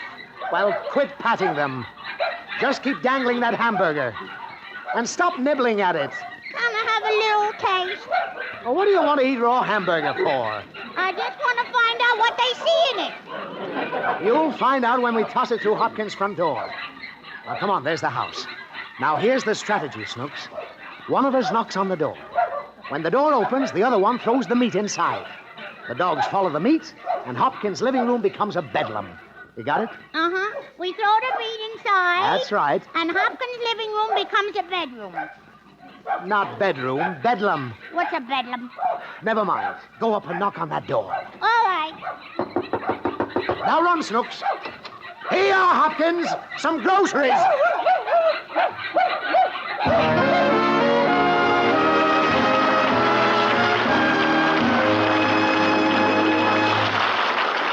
I'll bet there never was a youngster yet, including the contrary Snooks, who didn't go for the flavor of butterscotch. And when it's Jell-O butterscotch pudding, well, mothers, get set to serve seconds. For Jell-O butterscotch pudding has such a buttery, brown sugar taste, such a rich, mellow flavor, a creamy smoothness that's just plain melt-in-the-mouth goodness. It's a real old-fashioned, homey flavor, but made a quick, new-fashioned way. Jell-O butterscotch pudding cooks to velvety perfection in just about 5 minutes. And it's nourishing, made with milk. A grand dessert for the youngsters. Then there's Jell-O vanilla pudding, rich tasting and distinctive. And there's Jell-O chocolate pudding with that swell, chocolatey goodness. A little hard to get these days, but a wonderful treat when you do get it. And take whatever flavor your grocer has, for all three Jell-O puddings are so good. They're just like Grandma's, only more so.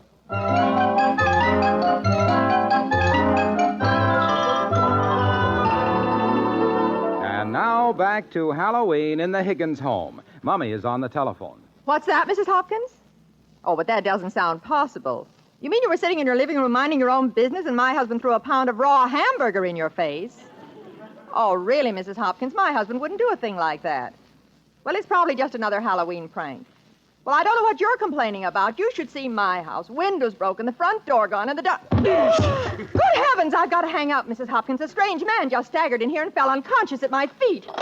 Oh, get me a doctor. Who are you? I'm the doctor. The insurance doctor. You poor man. What happened? Somebody hit me with a flat iron. Oh, dear. Oh, here comes my husband. He'll help you. Oh, what's the trouble, Vera? What happened, Mummy? Oh, Lancelot, this poor man is the insurance doctor. Somebody hit him with a flat iron. A flat iron? Shocking. Oh, Daddy, that must have been the iron. Snooks, run into the kitchen and get the doctor a glass of water. All right. Oh, my head. Okay, doctor. Up we go. On your feet. There. How do you feel now? A little wobbly, thanks, but I guess I'll be all right. Are you Mr. Higgins? Yes. Would you prefer to skip the examination for tonight? No, as long as I'm here, I might as well get it over with. I'll get my bag. It's out in the car. Oh, fine. Oh, doctor, look out for... Oh, the poor man. Lancelot, who put that water bucket up there? Vandals. Daddy! Daddy! Get out of the way, Snooks. I've got to drag the doctor back in. Oh, how do you feel, old man? Oh, my head. What's going on here? Here, drink some water. Give me that glass of water, Snooks. I didn't get it. Didn't get it? I told you to bring a glass of water for the doctor. Why didn't you get it? I was scared. Now, what could you possibly be scared of? There's a horse in the kitchen. A horse? Yeah. Ridiculous. What would a horse be doing in the kitchen? Eating the curtains. Good heavens, there is a horse in the kitchen. Not anymore. It's coming right in here. Stand back, everybody. Look out, Doctor. The horse is going to step on you.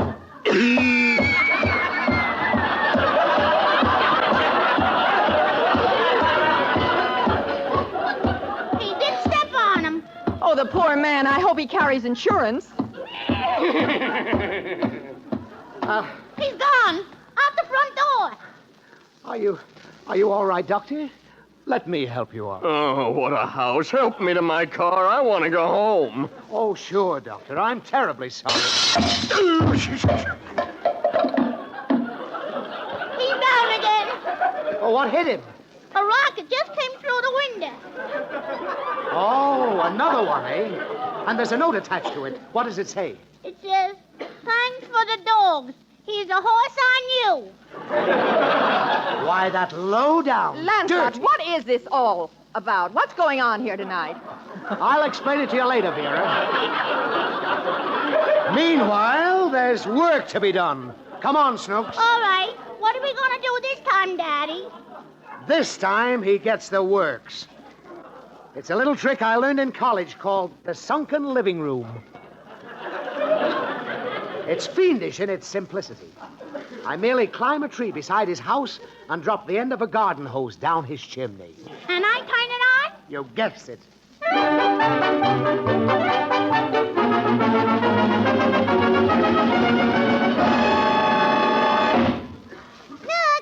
Snooks, where you running to? I can't talk to you now, Phoebe. I gotta call the fire department. What for? My daddy stuck head first in Mr. Hopkins' chimney. He fell out of a tree. Well, what do you call the fire department for? To get him out. I don't think they'll come, Snooks, unless there's a fire. There is a fire, all right. Mr. Hopkins is building it in his fireplace.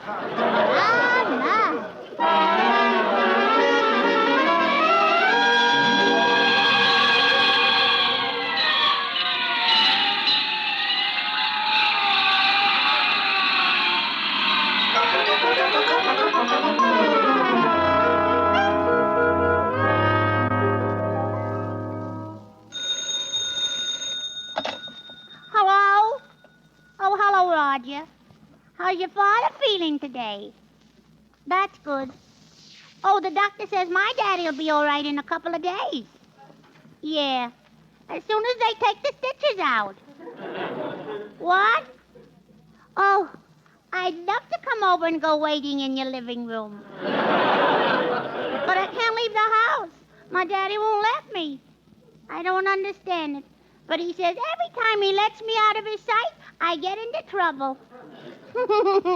Ain't daddies funny?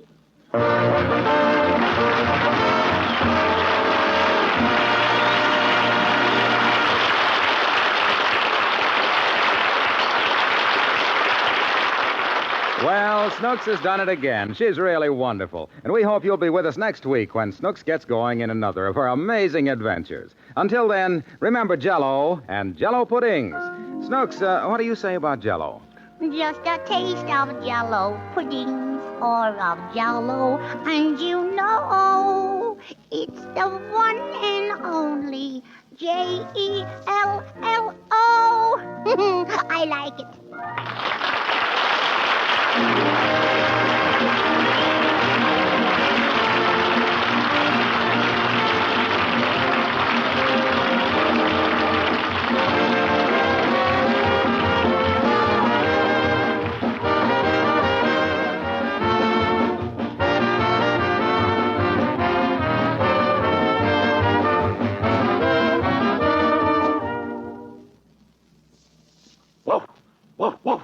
Happy, healthy dogs speak for Gaines. Gaines Complete Meal contains everything dogs are known to need, many things meat alone cannot provide. Yes, make Gaines the main part of every feeding to be sure you nourish every inch of your dog. And it's more economical than any other type of dog food. Let your dog speak. Speak for Gaines, America's largest selling dog food.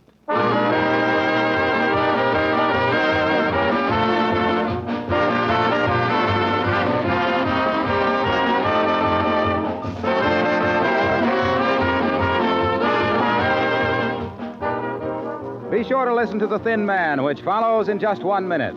Heard in tonight's Baby Snooks show, starring Fanny Bryce as Snooks and Hanley Stafford as Daddy, were Arlene Harris, Ben Alexander, Frank Nelson, Georgia Ellis, Sarah Berner, and Robert Bentz. This is Harlow Wilcox speaking.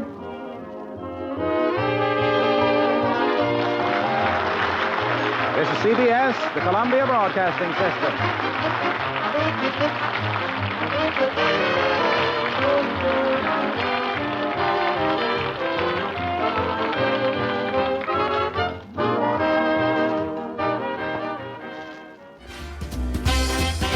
That was the Baby Snooks and Daddy Show with Halloween Night Antics starring Fanny Bryce, as originally heard November 1st, 1946.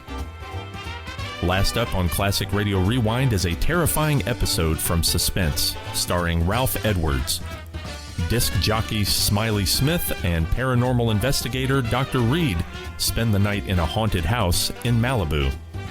The date of the episode does not suggest that it's a Halloween episode, but clearly it is for our purposes. From June 23rd, 1949, this is Suspense with Ralph Edwards in Ghost Hunt.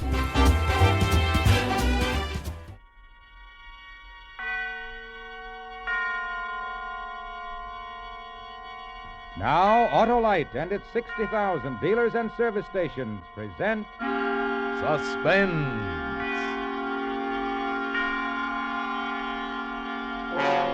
Tonight, Autolite brings you Mr. Ralph Edwards in Ghost Hunt, a suspense play produced and directed by Anton M. Leader.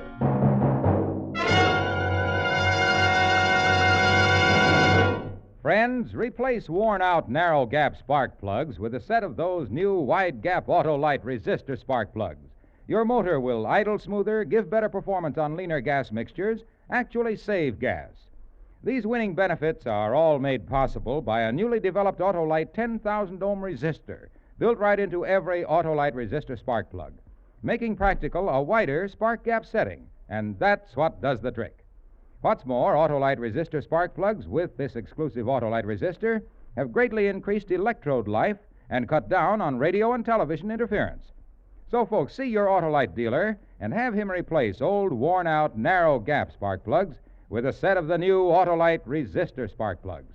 Remember, you're always right with Autolite. And also remember, the Autolite Suspense Show is now on television. Every Tuesday night in many parts of the country.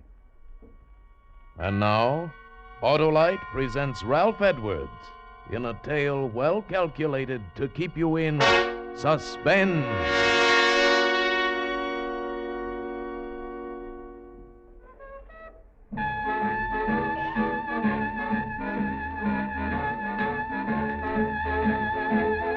Yeah, didn't that leave you high, huh? Left me feeling treetop tall. That was Louis Armstrong's I Can't Give You Anything But Love. And that's all we have time for on the Hot and Mellow Hour tonight.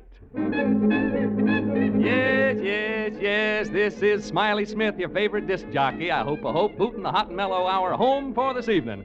I'll be back again tomorrow night, minus the music, but with a little surprise for you. Tomorrow night, Friday night, as you know, is stunt night here at station WXP, and have I got a stunt for you. Last week, if you remember, I planted my wire recorder in the steam room at a lady's Turkish bath and let you listen in on the playback, remember? Well, tonight, as soon as I leave the studio, do you know where I'm going?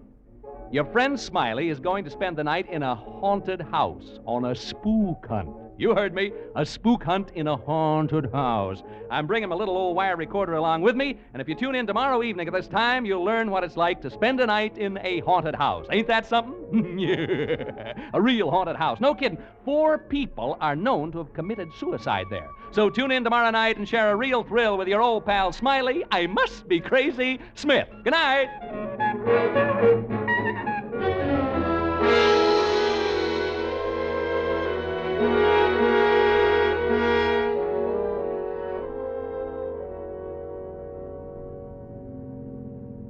Care for a cigar, Mr. Thorpe?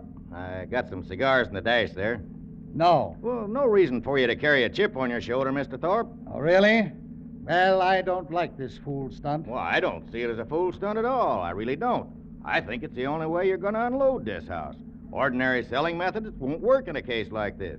Now, don't forget the reputation saddling this house. 4 suicides since 1939. You know what people call it, the death trap. Yes. It's a lot of nonsense. Sure, but try to convince people of that.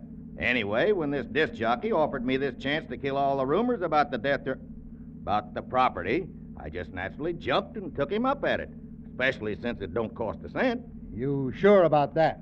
I'm not liable for a penny. Not a cent. We're doing him a favor letting him use the place, he said. Thanked me for the chance last night when I drove him out here. So one hand washes the other, as the feller says. He got a chance to pull off a stunt, and the wire recording will prove the people the property is A1, and we increase the chance of selling the place.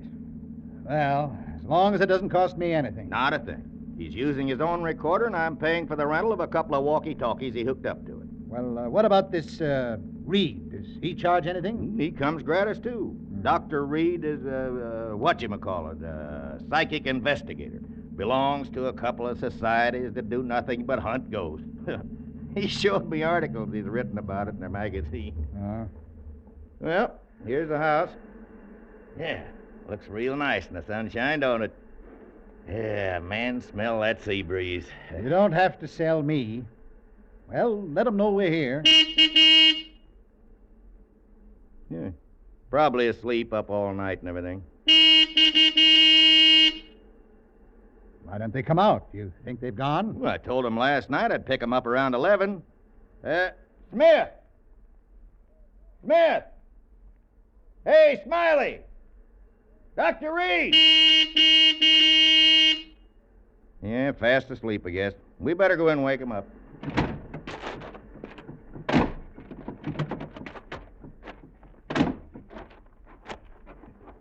Of course, they may have taken the bus back to town. Oh, no. It's a 2-mile hike to the main highway.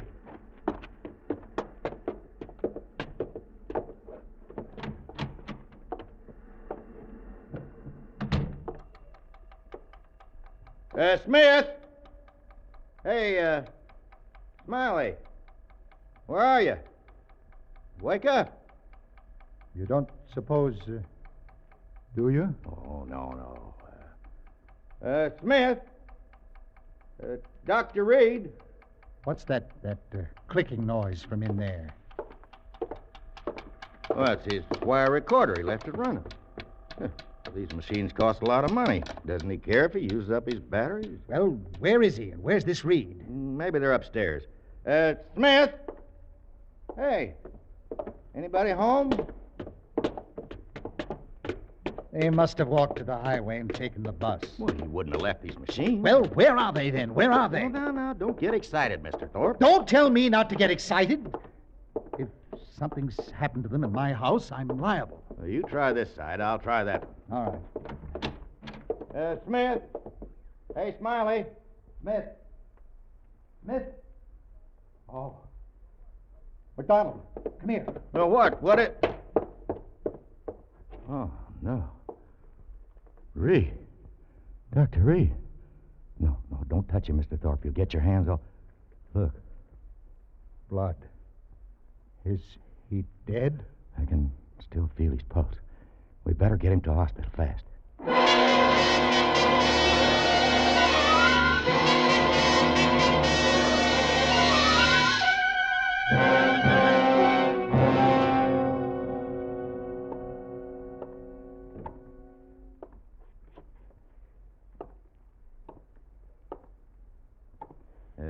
Care for a cigar, Mr. Thorpe? No, thanks. Oh, why not try to relax? The nurse said Reed would be all right as soon as he's had a blood transfusion. You told the radio station to be sure and call us as soon as they had any word about Smith? Yes, I told him. Why don't you sit down? No, I'm all at 6s and 7s. What do you suppose happened out there last night? We're going to know in just a second, just as soon as I can get this recorder set up. You don't suppose Smith and Reed got into a fight, do you? Yeah, there. Huh? A fight? I don't know. Well, what's wrong? Won't it work? Yeah, it works. Testing. Take it easy. 1, 2, 3. Testing. 1, 2, 3. There. Testing. Listen. 1, 2, 3. All set, Dr. Reed? Mr. McDonald, eh? Okay, here we go. This is Smiley Smith speaking. Smiley Smith, the ghost hunter. I don't know whether to hope this will turn out to be a success for the sake of the program or a failure for my own sake. Anyway, all the preparations have been made now, and it's up to the spooks. I better tell you where we are. Right now, we're standing on the lawn of a house about 12 miles above Malibu Beach. The ocean is 100 feet away, straight down. The house is perched on a cliff, and there's a sheer drop of about 100 feet right into the old Pacific. Maybe you can hear the surf pounding. I'll turn up the volume. You hear it? Now, I'm going to have you meet two gentlemen who are here with me. Incidentally, we're the only people around for miles and miles. First, I'd like you to meet Dr. Clarence Reed of the British and American Psychical Research Guilds. Dr. Reed is a famous investigator of psychic phenomena, and I'm very honored to be associated with him on this ghost hunt.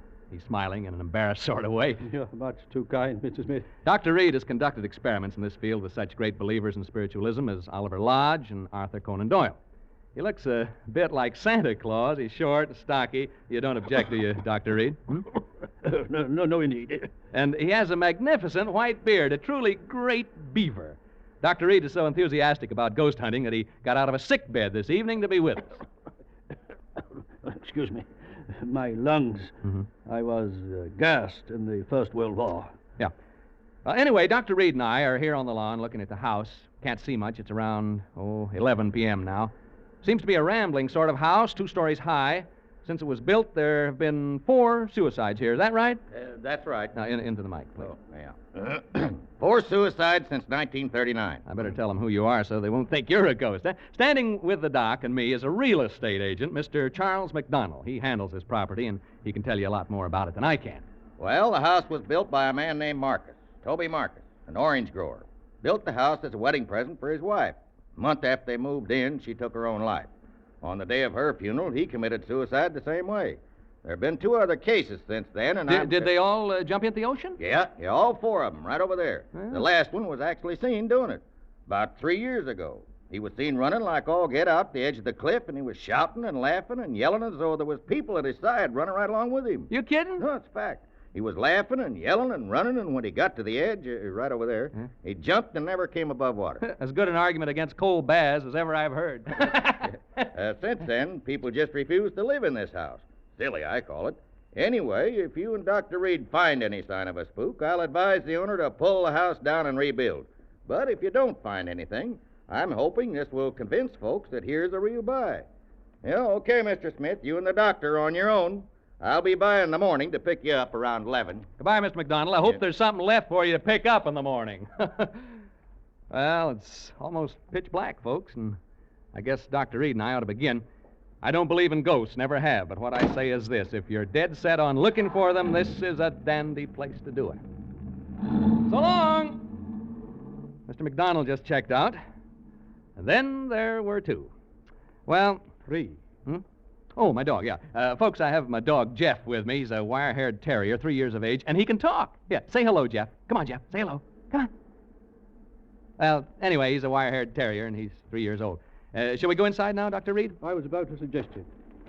Now, how do we hunt ghosts, Doctor? How do we do it, huh? Well, we don't really hunt them. If there should be any in the house, they will come to us. How cozy. And please, not ghosts. Do not refer to them as ghosts. We know them as apparitions. Now, remember, I've no desire to hurt their feelings. Where ghosts are concerned, I say live and let live.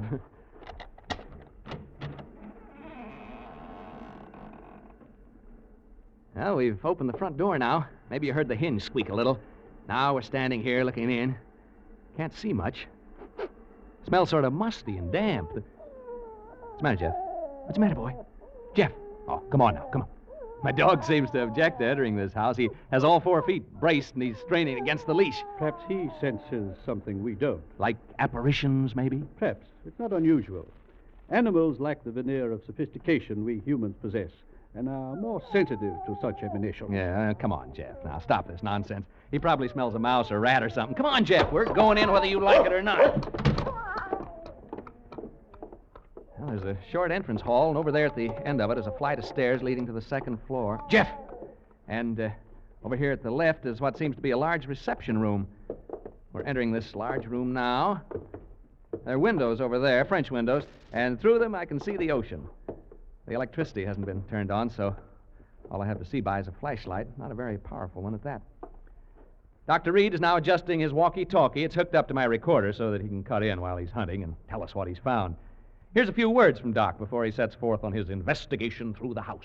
Ladies and gentlemen, excuse me. Mr. Smith has introduced me as a ghost hunter. He spoke, I think, in a spirit of skepticism and levity. I'd like to assure you all that my purposes here are serious. I have spent my entire life seeking reliable proof of the appearances of apparitions. Have you ever seen any? Ever? I have seen phenomena which lead me to believe in the possibility of their existence, although I have never seen any. I account myself sensitive to the evidence of their existence. This house, for example, affects me profoundly. It doesn't seem to affect you in the same way. I'm not too happy about all this, if that's what you mean. You are not psychic, and therefore not sensitive to these matters as I am. I imagine the question in the minds of those of you listening to us is, shall we find apparitions? I don't know, but I feel they are here and that they are evil. I sense danger. I shall soon know. Dr. Reed's leaving the room now to make a tour of the house. First thing I'm going to do is open the windows and let some fresh air in. Feels better already. Cooler anyway. I know that. Ow! What was it? A bat just flew into the room. I think it's a bat, not a bird. I didn't actually see it, just its shadow as it fanned my face. There it is again. It touched me as it passed. Jeff, come back here. Jeff, you fool dog, come back here. Dr. Reed. Dr. Reed. Dr. Reed!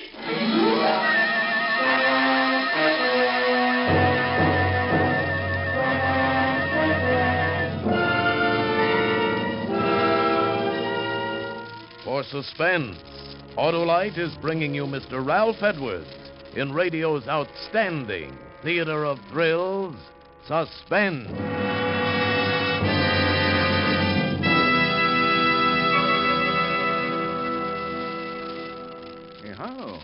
Hello, snap out of it. Huh? I'm reading a letter about the new wide gap Autolite resistor spark plug, Hap. Oh? It's from Mrs. Clark Perry right here in Hollywood.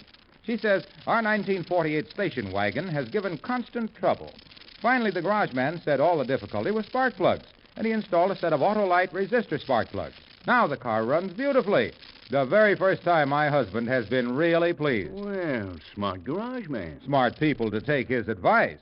Hap, you know, as more and more people learn about wide gap Autolite resistor spark plugs and how they make an engine idle smoother, give better performance on leaner gas mixtures, actually save on gas, why then more people will replace old, worn-out, narrow gap spark plugs with sensational new wide gap Autolite resistor spark plugs. Any more letters like that, Harlow? Plenty, Hap, plenty. Why, here's another one from New York City. Read it to me later, Harlow. We haven't time because here's Suspense.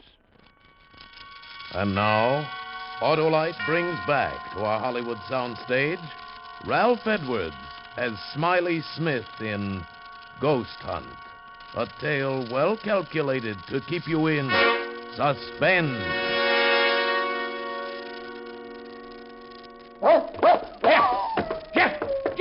back here! Jeff, you fool dog, come back here! Dr. Reed! Dr. Reed! Dr. Reed! Reed speaking. What is it, Smith? Jeff has run off. My dog, he jumped through the window and ran off. Oh, so? I told you he sensed something about this house, didn't I? Yeah, you want to come and see if you can determine what it was exactly that set him off? Soon. I am making my way slowly up the stairs toward the second floor now. I'm halfway up. I'll be down with you soon. Folks, my dog's run away. You probably heard him howling. He jumped through the window and took off. Never did anything like that before. Frightened by the bat, I guess. Personally, alone here in this big room, I can understand how he must have felt. This isn't a cheerful spot by any means. I may not be psychic, but I sure have a feeling this house doesn't want us here. Read again. Excuse me. I have something of great interest to report. I'm now standing in an alcove on the second floor trying to recover my breath. As I reached the head of the stairs, I felt what I think is a definite psychic manifestation. I felt suddenly as though I had been punched in the solar plexus. That's the only way I can describe it.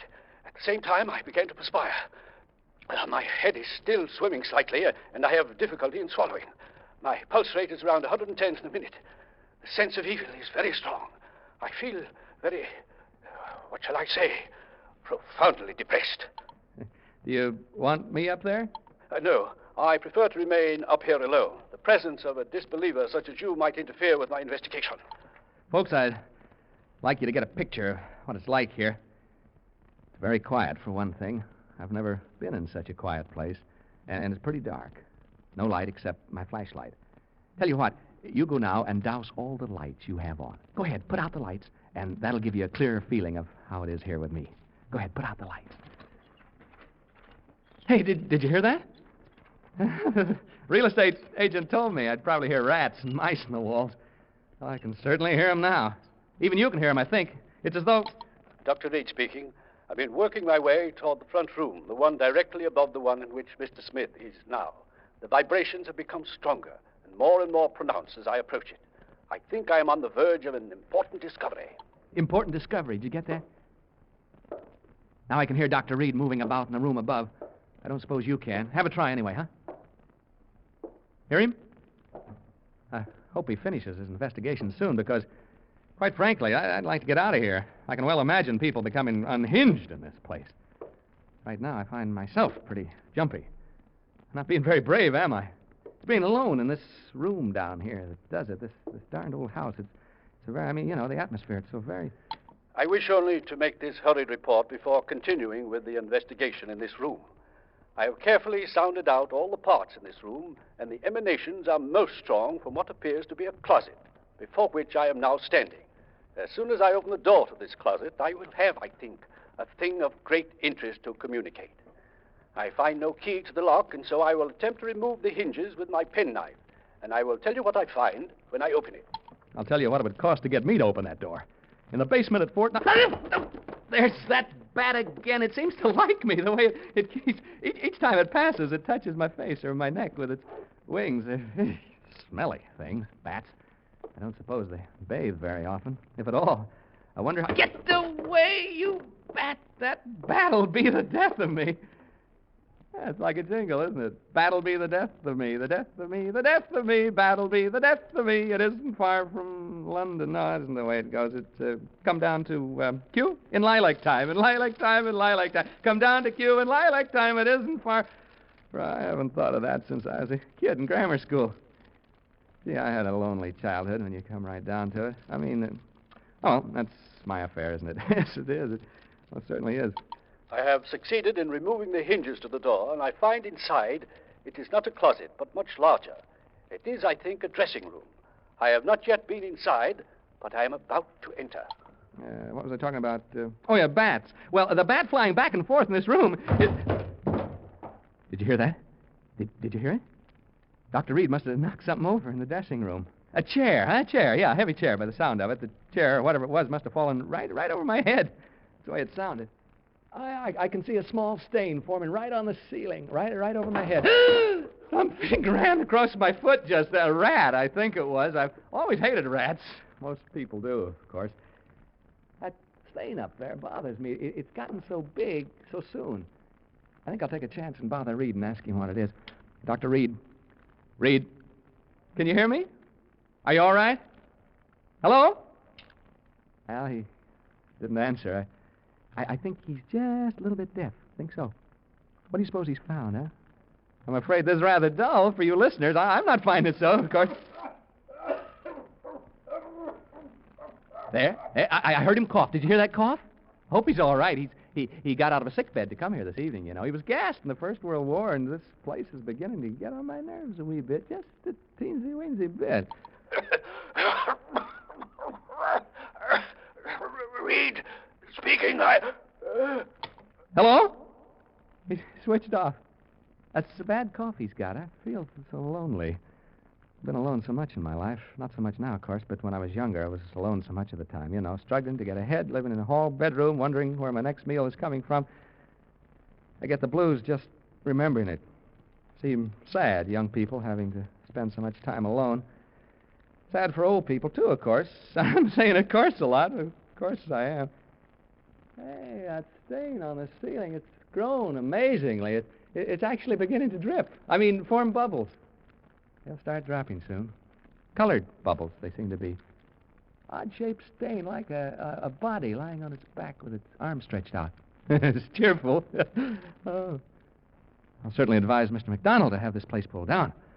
I'll go upstairs in a minute or two to see how Dr. Reed's making out. You know, listeners, I really believe I go completely crazy if I had to stay here much longer. Wears you down. That's exactly what it does. It wears you down. It's so close and musty in here. I feel sort of trapped. Don't know why I said that. That's what they call this place, you know, the death trap. There, what did I tell you? That stain started to drip drops. Drip drops, drip drops, drip drops. Drip. I'll catch the next one in my hand. Reed! Dr. Reed! I'm going upstairs now, listeners. I'm afraid something has happened to Dr. Reed. I'm not kidding now. I mean, this is on the level. Which room could it be now? Right? Left? No, right. This is it, I think. Oh, evening, gentlemen. And madam? I'm so glad to see you. I was just aching to see somebody. Anybody. I've been so lonely down there.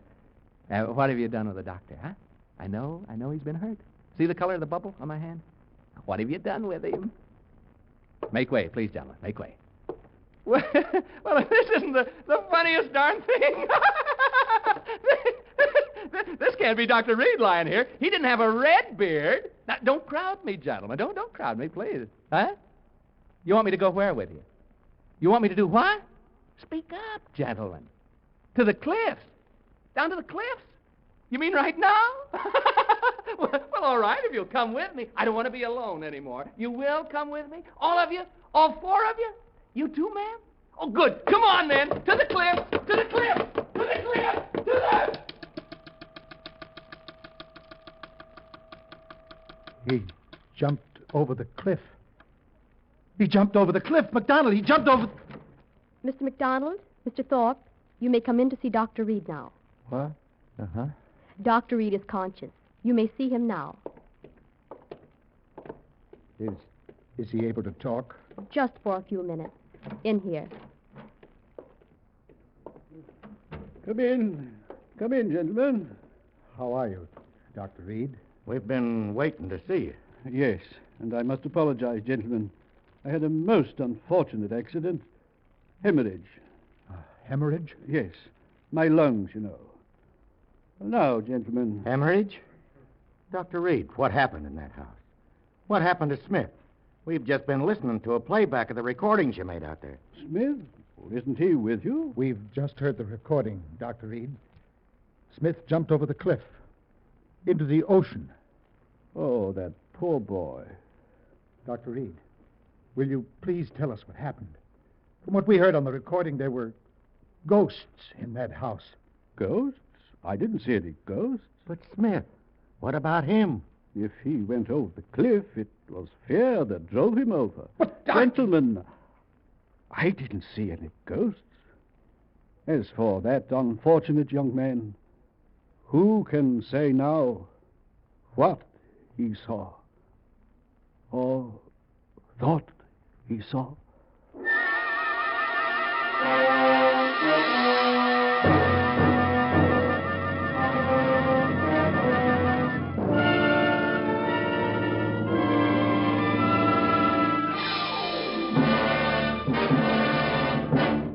Thank you, Ralph Edwards, for displaying your versatility by appearing as guest star on Suspense.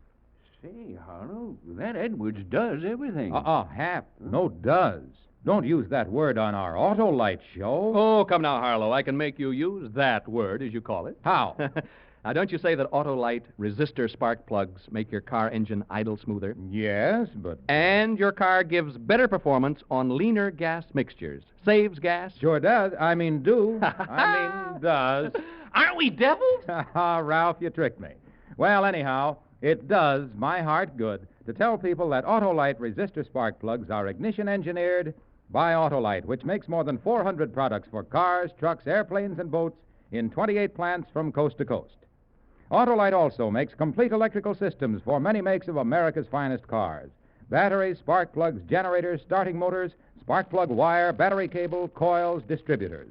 All ignition engineered to fit together perfectly, work together perfectly because they're a perfect team. The lifeline of your car. So, folks, don't accept electrical parts that are supposed to be as good. Remember, you're right with Autolite.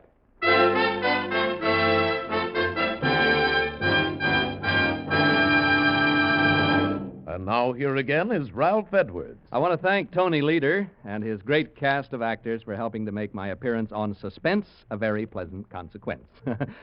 Like all of you, I'm a great Suspense fan, and I'm looking forward to next week when radio's outstanding theater of thrills brings you Joseph Cotton in The Day I Died, another gripping study in Suspense. Tonight's Suspense play was adapted for radio by Walter Newman from an original story by H.R. Wakefield with music composed by Lucien Morawek and conducted by Lud Bluskin. The entire production was under the direction of Anton M. Leader. Make it a point to listen next Thursday to Suspense, radio's outstanding theater of thrills. Remember, next Thursday, same time, hear Joseph Cotton in The Day I Died. You can buy Autolite resistor spark plugs, Autolite stay-full batteries, Autolite electrical parts at your neighborhood Autolite dealers. Switch to Autolite. Good night. This is CBS, the Columbia Broadcasting System.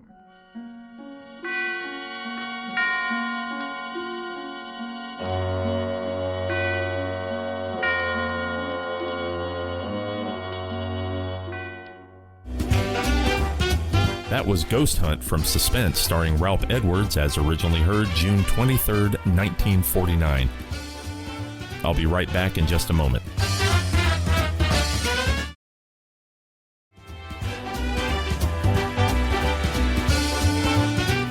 Welcome back to Classic Radio Rewind.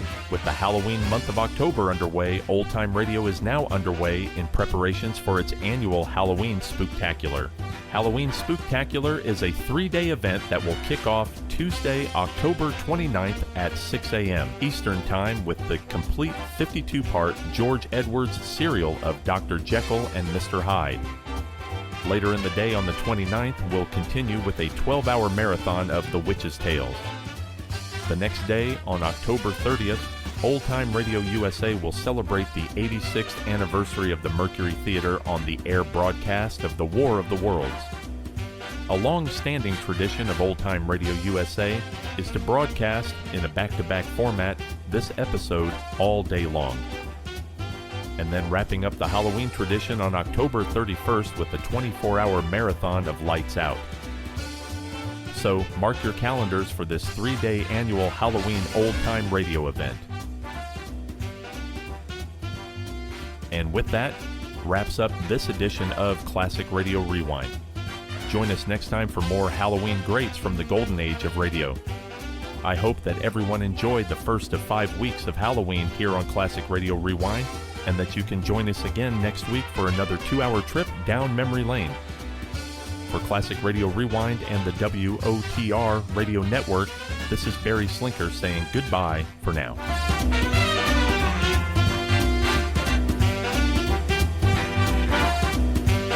Classic Radio Rewind is a production of the WOTR Radio Network. For more Classic Radio Rewind, and to listen to any of the WOTR Radio Network stations, go to www.wotrradionetwork.com.